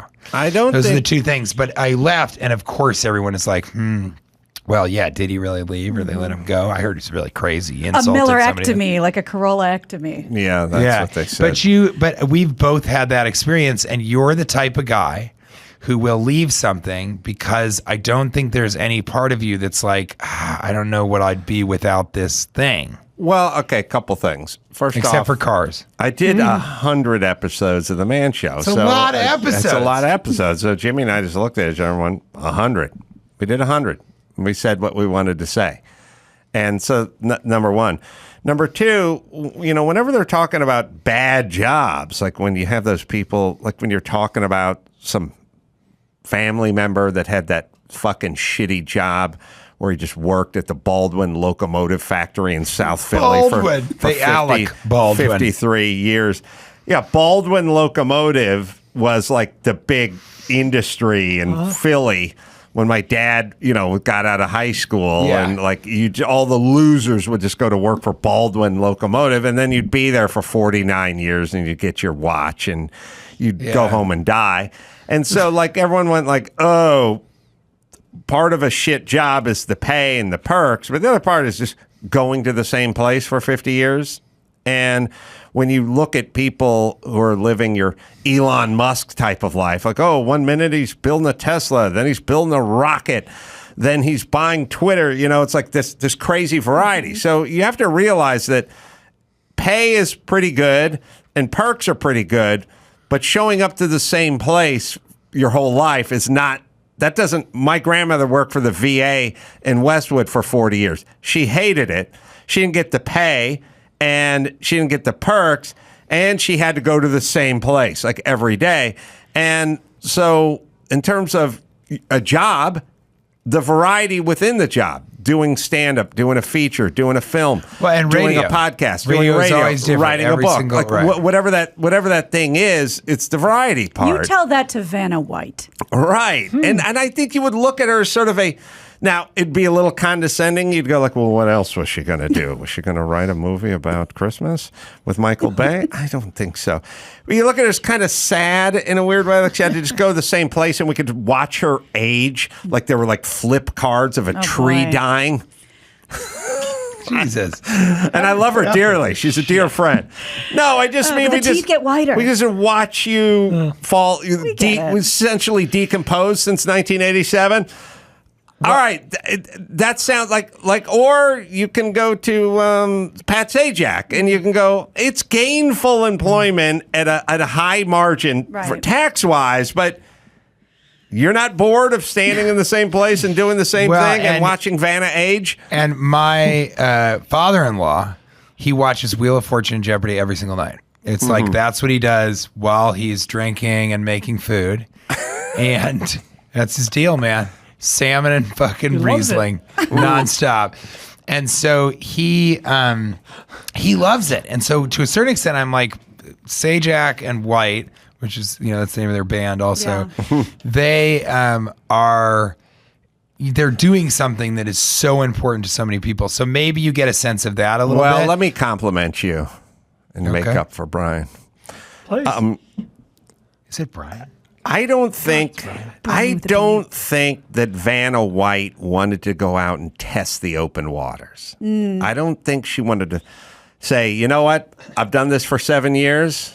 Now I'm going to go out and hang my own shingle somewhere. Yeah. I think she understood she had to hang on. I have a feeling with people like you, and I won't mention myself. And people like you, I'll mention Trevor Noah and people like that. They go, you know what, I think I have enough in the talent tank to walk away from a franchise and go do something else. It's a big deal to be a stand-up also. That's really, really a big part of what makes us be able to do that, because we always know we can do stand-up. Trevor Noah's like that.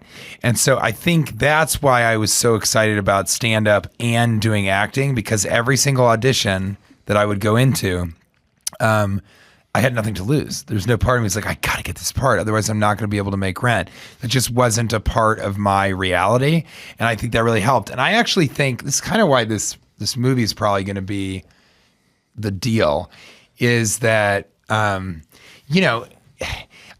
all the auditions are over Zoom. Oh, right. Or you self-tape. Oh. And I always got hired because I'm good in the room, because I'm used to live comedy. And so I'm doing a little performance. But when I do the tape of it, it's just so flat. And that's why we said, all right, we're going to pitch this thing. And my agents were like, well, why don't you just do it over Zoom? Because you live in New York. And I was like, I didn't say this to her, but I wanted to be like, what the fuck are you talking about? Are you insane? We have a movie that we're pitching. We need $200 million. It could make $1 billion. And you want us to kind of do that over the computer? Well, the JetBlue flight's $700. Yeah, we could afford it.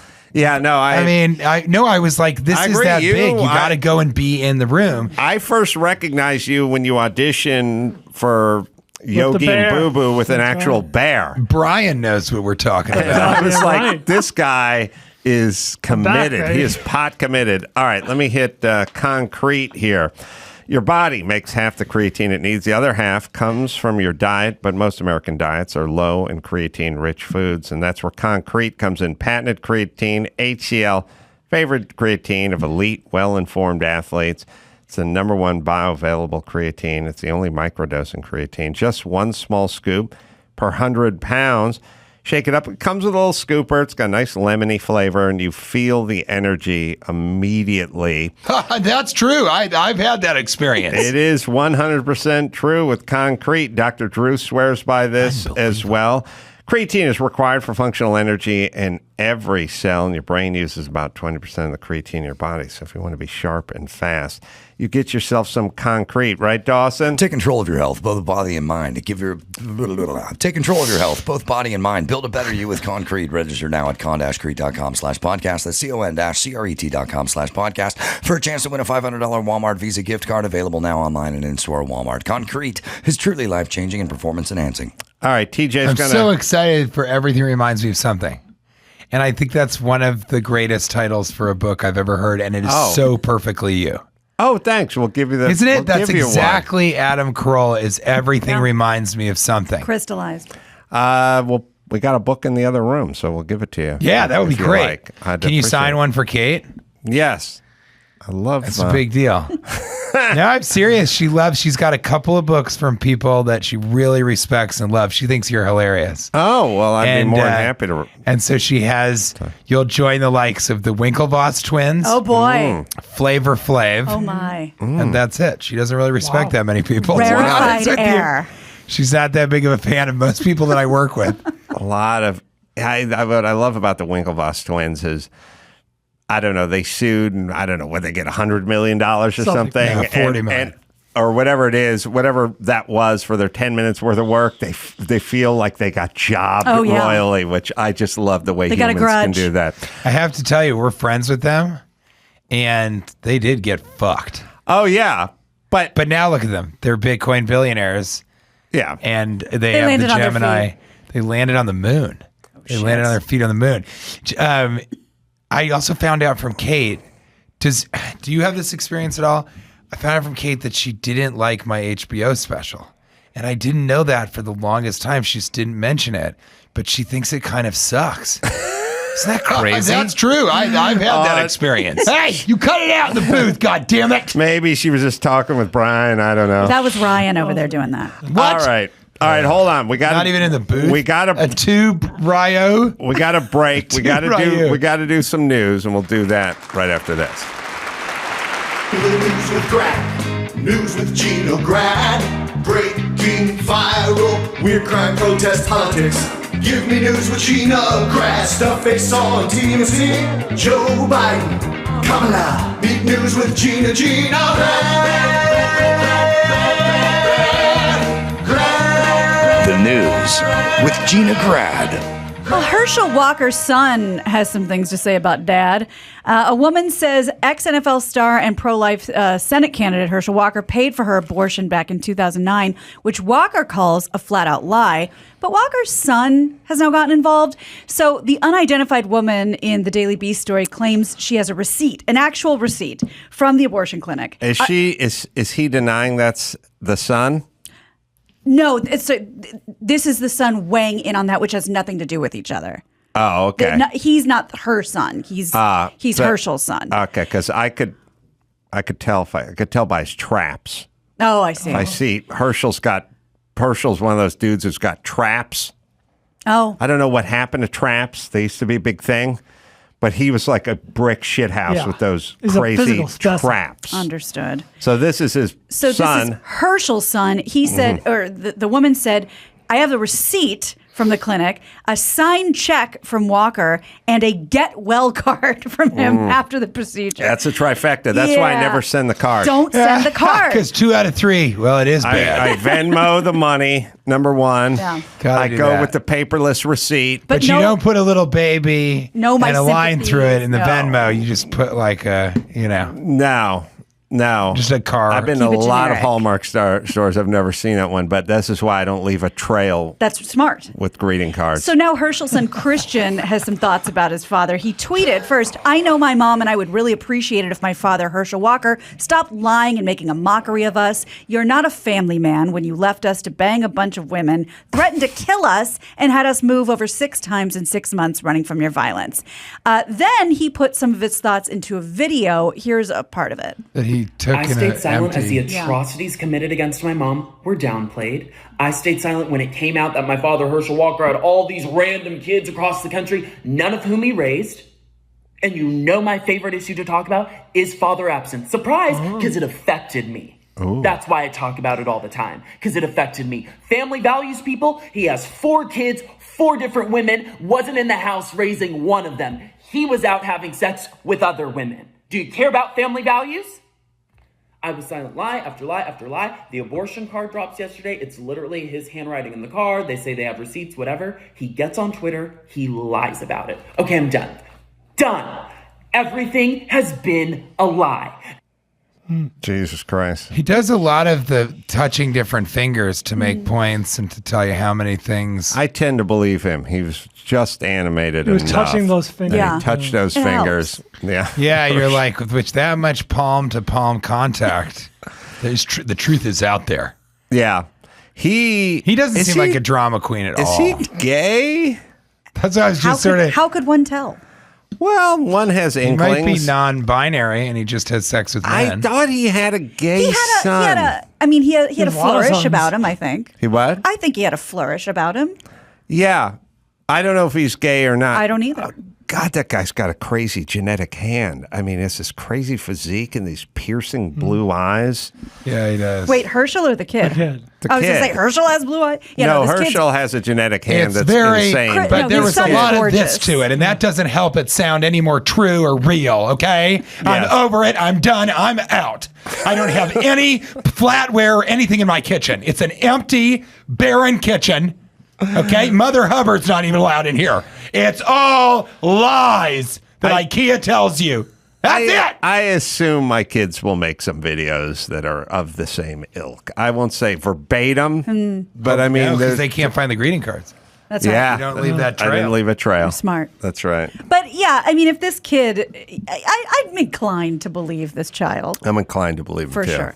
Can we talk about another football player? Can we please talk about the latest antics of Antonio Brown? What did he do? Oh, really? You watched TMZ? Oh, you were in Zion. Okay, so he was reportedly caught exposing himself and acting crazy at a pool in Dubai. And there's a video of it. It was shared by the New York Post. Actually, let's just watch the video Probably first. got paid You can to put go it out there. You were in Zion, Indiana? Put the sound on. Yeah. So go ahead and put the sound on if you have it. That's where my hot sauce is made. Okay. So he's showing his butt to this girl. He's totally naked in the pool. She's kind of laughing it off. They're all people out there egging him on. He's snapping stuff on her. He picks her up. This is former NFL wide receiver Antonio Brown. Throws her down in the pool. But wait, the piece de resistance is coming. She doesn't know him. No. She gets away and check out that it was quick and it was pixelated, but just what seems like, to his credit, a massive schlong. Oh, yeah. Showing the ladies. You think that's big? Or he has really small hands. You think that's big? Then you'll think my dick is really small. You think that's big? So the woman was pissed. She was found later, like screaming about it in the hotel. And as we know, he's known for antics. Didn't he famously quit the Bucks in the middle of a game? That did happen. Yeah, he did. He did Among a bunch other of. things. I mean, Yeah. he's suffering from something mental. Yes. He removed a portion of his uniform and danced off the field, shirtless and right. What would Yeah. be a 2-degree weather? Yeah, there's something when you're crazy and you have a great physique, it leads to trouble because when you get angry, fat guys don't immediately take their shirt off when they get angry, but guys with no waist and a six-pack, the shirt somehow that's what happens. Yeah. So his shirt and pads come off, and everyone. It's weird. It's a kind of a version of like I've always said, if you can dance, all is forgiven. So.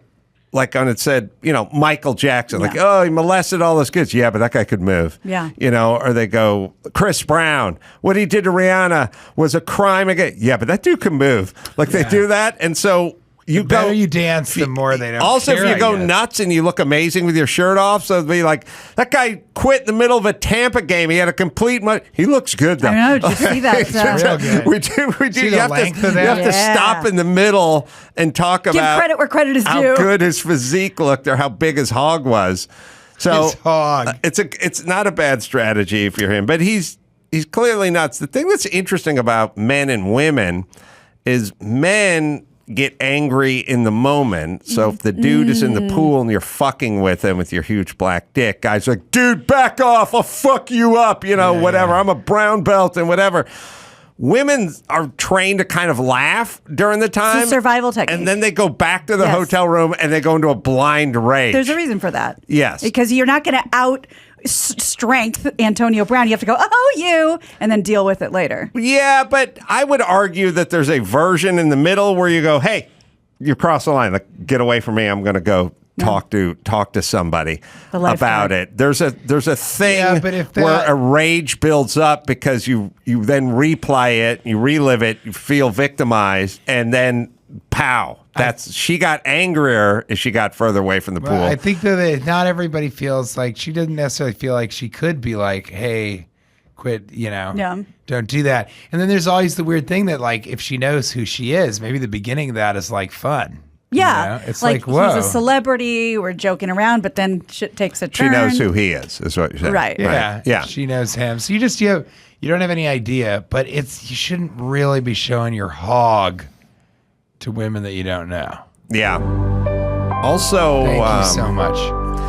I thought Dubai had more rules. Well, that's exactly what I was thinking.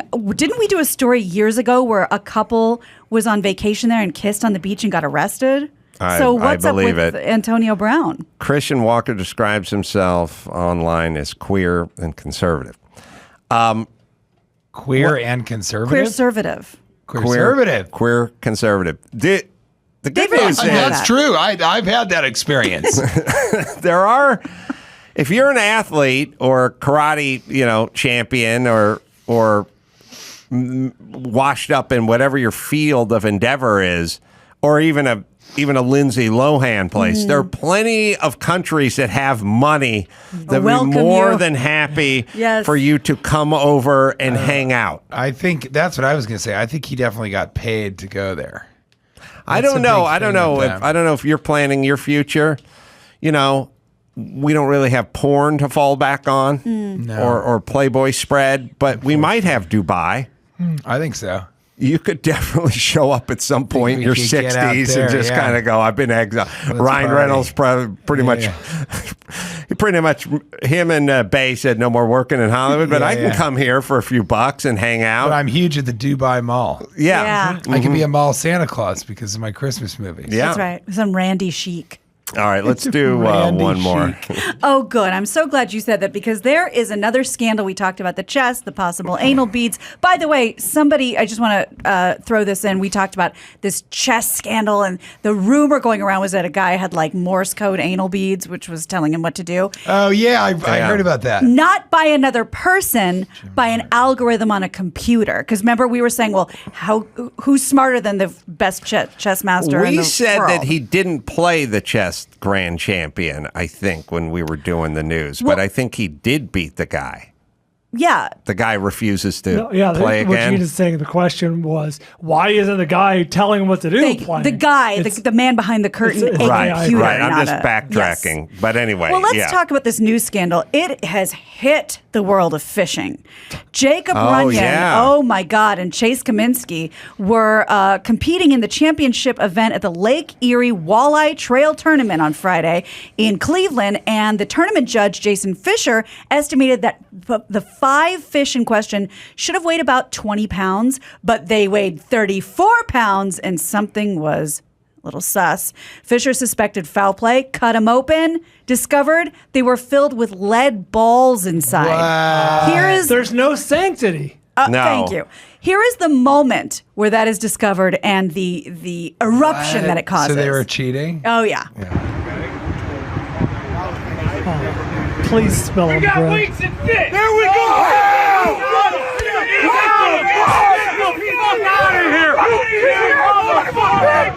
Angry. We got weights and fish. Where's the other one?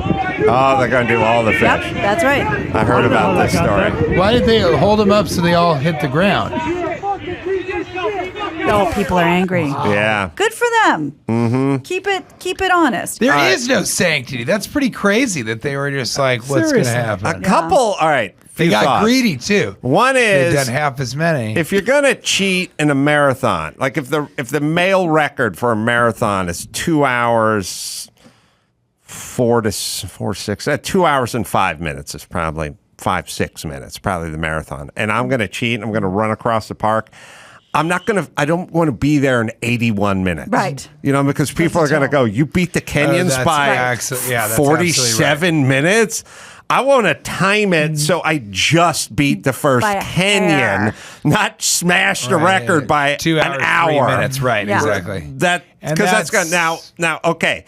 So greedy. you're going to win if you get to 21 pounds. So your job when putting weight into the fish is to go 3 ounces, not 34 pounds. Of the only human beings on the planet who can size up a walleye are all there. Yeah, exactly. They're only on the planet. Yeah, they've all converged. You know, it's not like you got my dad and my stepdad going, I don't know, the fucking walleye, I don't know, 30 pounds seems right to me. No, this is all these people They do. knew. Nobody's eye is trained to size up a walleye like these guys. That's all they do. Mm-hmm. They have one mission, and that's to weigh in their mind walleye and size them up. So these guys who've looked at 200 million walleyes hanging from scales they're doing in their head. They're going, it's 19, maybe 20 pounds or whatever. Yeah, of 34 course. pounds. So they immediately have to go, well, stop. That doesn't This does sound not right. fit my Yeah. super experienced walleye eye. Also, it's also weird that this doesn't happen because it's all done by weight. Everyone has the weights in their tackle box. They're just lead weights. Why not just shove it down the mouth of the walleye? I also kind of wonder, like, come on, this had to be going on some scale somewhere. Like, you have a tackle box with lead weights in it, and this thing that's going to get weighed. Why not in every fishing competition ever just do this? But they went for 34 pounds. They got greedy. Mm-hmm. They did. Maybe they weren't able to put it on a scale to see how much, and they said, well, we just got to put enough to get it over that 23. Oh, I'm being told that the weights were in fish fillets. They used to weigh them down. They There were put the weight. also fish fillets inside there. That's an also. Oh, but this is all 4 of them had way too much. Had an extra half pound. Yeah. An extra pound, and it went from like 20 to 34. So 14. three pounds plus Threw of some weights, whatever. and then they threw in a fillet of walleye into a bass. Yeah. Oh, that's what they. Oh, they just extra stuffed it. other They went fish. full They were just pinata. Like the weight's not enough, so they put other fish Turducken. inside the fish. Turducken style. Mm-hmm. That is turducken style, Brian. See? So you want to just get enough to get just the to push you over win, the but edge. not to raise the suspicion against the walleye.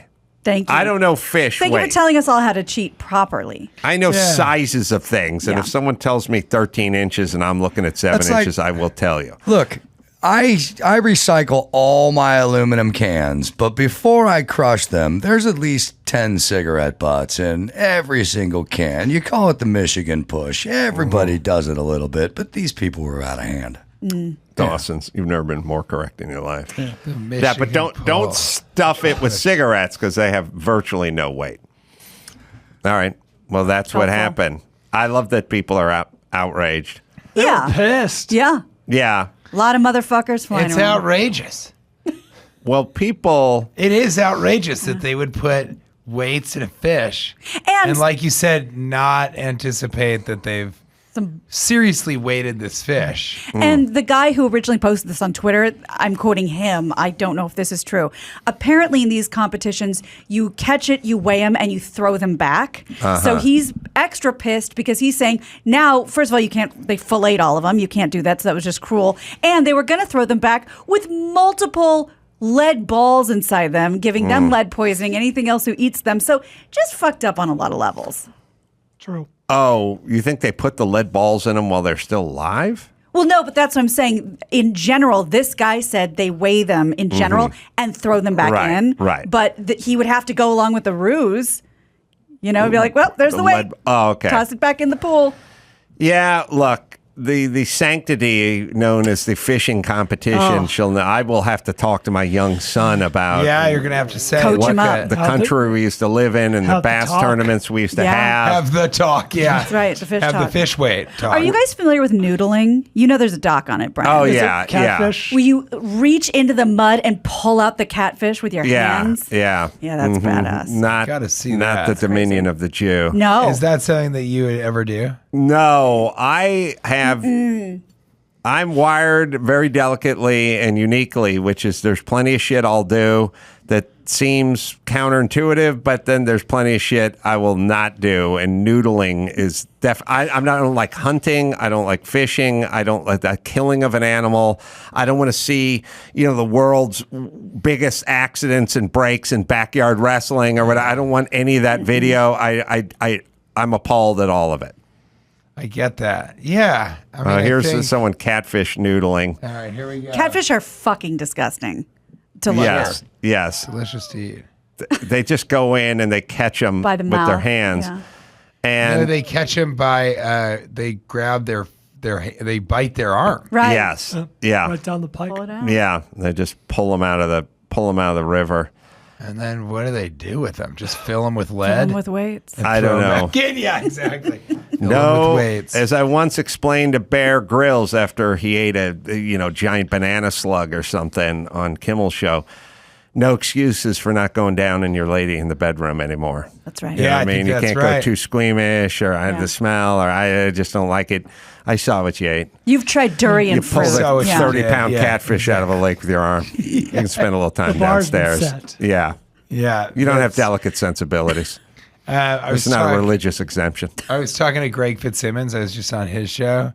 And he asked me, what is the ideal amount of time to have intercourse, including foreplay? I wondered what you thought about that.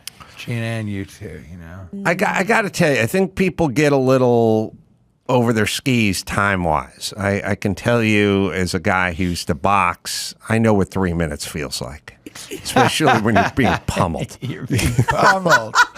You know what I mean? Yeah. And So you can be empathetic. You're sympathetic. I'm saying from doing boxing and doing radio, I know what 5 minutes really is. Like in radio, 5 minutes is like commercial breaks. Drew and I would just walk down to the bathroom that was furthest away. We'd go to faraway bathroom because we were bored and we wanted to talk through K-Rock, and we'd stand there and we'd take a piss and he'd go, "Oh, you ate asparagus. God damn it, why didn't you say anything?" And I'm like, "This is funny." And then he'd leisurely walk back like, "Yeah, 5 minutes is all the time in the world." Yeah. Go into an MMA fight and spar with someone for 5 minutes. It's a lot of time. So the guys who go like full Sting, 2 hours, what you can get done in 13 minutes is pretty exquisite. Pretty sizable. A Kenyan can run 4 miles in 13 minutes. So I would say, I'd say, I don't know what you came down with. What do you think? I'll say, well, for the actual intercourse, I'd say 15 will cover it. I said 17. Okay, that's Would be good. a healthy portion of it. Yeah, I'd say that's Maybe good. A little bit of foreplay. If you're doing full foreplay, that's what I said. It should be about 3 hours, 17 minutes. That's right. Put in the work up front to really Front make load those it. 17 minutes count. That's What right. do you think? With foreplay, I would say that's the thing though. I'm pretty Just the efficient. sex. Started with just the okay. sex. I think Adam makes a lot of sense when it comes to the pummeling. Mm-hmm. And I don't think my number is going to be the same as my husband's number. I'm good with the actual pummeling. 7 minutes, Especially 8 when you're minutes. dealing with that Antonio Brown. Well, that is Kinda- exactly right. You know kinda about hog. this. You know about the skinny guy. It's gonna go right through. Yeah. So That kind of hog. yeah, a little time goes a long way. Yeah. To his credit. What about with foreplay? That's the thing. I don't think I'm the average lady with that. So you add in the 7 minutes, 9 minutes. No, I'm Keeper. maybe You're truly getting it like, done, but like you know. 15 minutes total. Yeah, It's good. but 20 that's, maybe. Yeah, I don't know if. Yeah. I mean, you look at pornographic videos; they do that for a living, and 7 minutes is a long. It's a long time. It's weird when you see something and it's going to be like 37 minutes or something. Like, what is happening? And also, much to my husband's chagrin, even though he's a really good sport, I do the thing that I'm sure a lot of guys aren't into. I make a lot of jokes. During sex? Yeah. Because I think, it's fun, like leading up to it, like it's funny, it's fun, like we're having fun. I don't think he likes that. I go He's full. he's a good sport. I go full Ryan Reynolds. I start beating them up off script. You know what I mean? Really make it uncomfortable. give us I an have example. never said anything like that at all. Remind us of what you consider not dirty talk, but like rough talk. I had a girlfriend who wanted some dirty talk and rough talk, and I felt like this is embarrassing because I felt embarrassed about it. You know, Makes you a little self-conscious. I was self-conscious about it, and she kept going, bring it, kind of daddy. And I was like, come on, what do you want me to do? Like, oh, you're a little bitch, and she was like, yeah, but you got to really hurt my feelings, otherwise it's not what she wanted, She don't want me fucking around. She wanted the game face, So I tried a couple times, and she's like, come on, you got to really bring it. And I just said, I don't care for your parents. That's great. She was like, she got pissed. That's so great. And she was pissed, right? I don't care for your parents. I didn't. And she was like, I'm pissed. I'm like, good. Here we go. Mission accomplished. Now it's game on. And she's like, no, it's not. And I'm like, hey, baby, this is what you were asking for. And I just cut to the quick. I went right there. I went further. I went further. I went all the way. You said it's game time. Game's over. Right. Calling you a Your minx parents is are not not going to. enjoyable at dinners. Who isn't right. naughty? Right. I love that you say, I don't care for your parents. Instead of I hate your parents or I don't like your parents. I just don't Mom's care for your annoying. parents. Yeah. Yeah. I've had a difficult, as you're having sex with her, I had a difficult time connecting with your father. I think your mother, in some cases, has been underprotective because look That's at right. you asking me to rough talk your hog head off. That's right. All right. Let's bring it home, Gina Grad. You got it. To I'm blast Gina your Grad. trough with my hog. That's the news. White people are dogs. Gina. That was the news with Gina Grad. Now a word from our good friend Jordan Harbinger. All right, TJ Miller. I'm going to give some dates for him. He can be found at Tacoma, Washington, Tacoma Comedy Club, Friday and Saturday. Great club, Louisville, Kentucky. Weekend. Louisville, Kentucky, October 14th, 15th. TJ Miller does not have a website.com is where you go. San Diego, Mic Drop, October 28th, 29th. That'll I'll be be fun. there doing stand-up. And Vegas coming up, Wise Guys. That's a great club. November 2nd, and Helium, and St. Louis, and then Tucson, Rialto Theater, December 15th, and Tempe, Arizona. Just go to AdamCarolla.com for all the live shows. And Unapologetic with Amala can be found at PragerU. So until next time, Adam for TJ and Amala and Ball. Dear Jonah.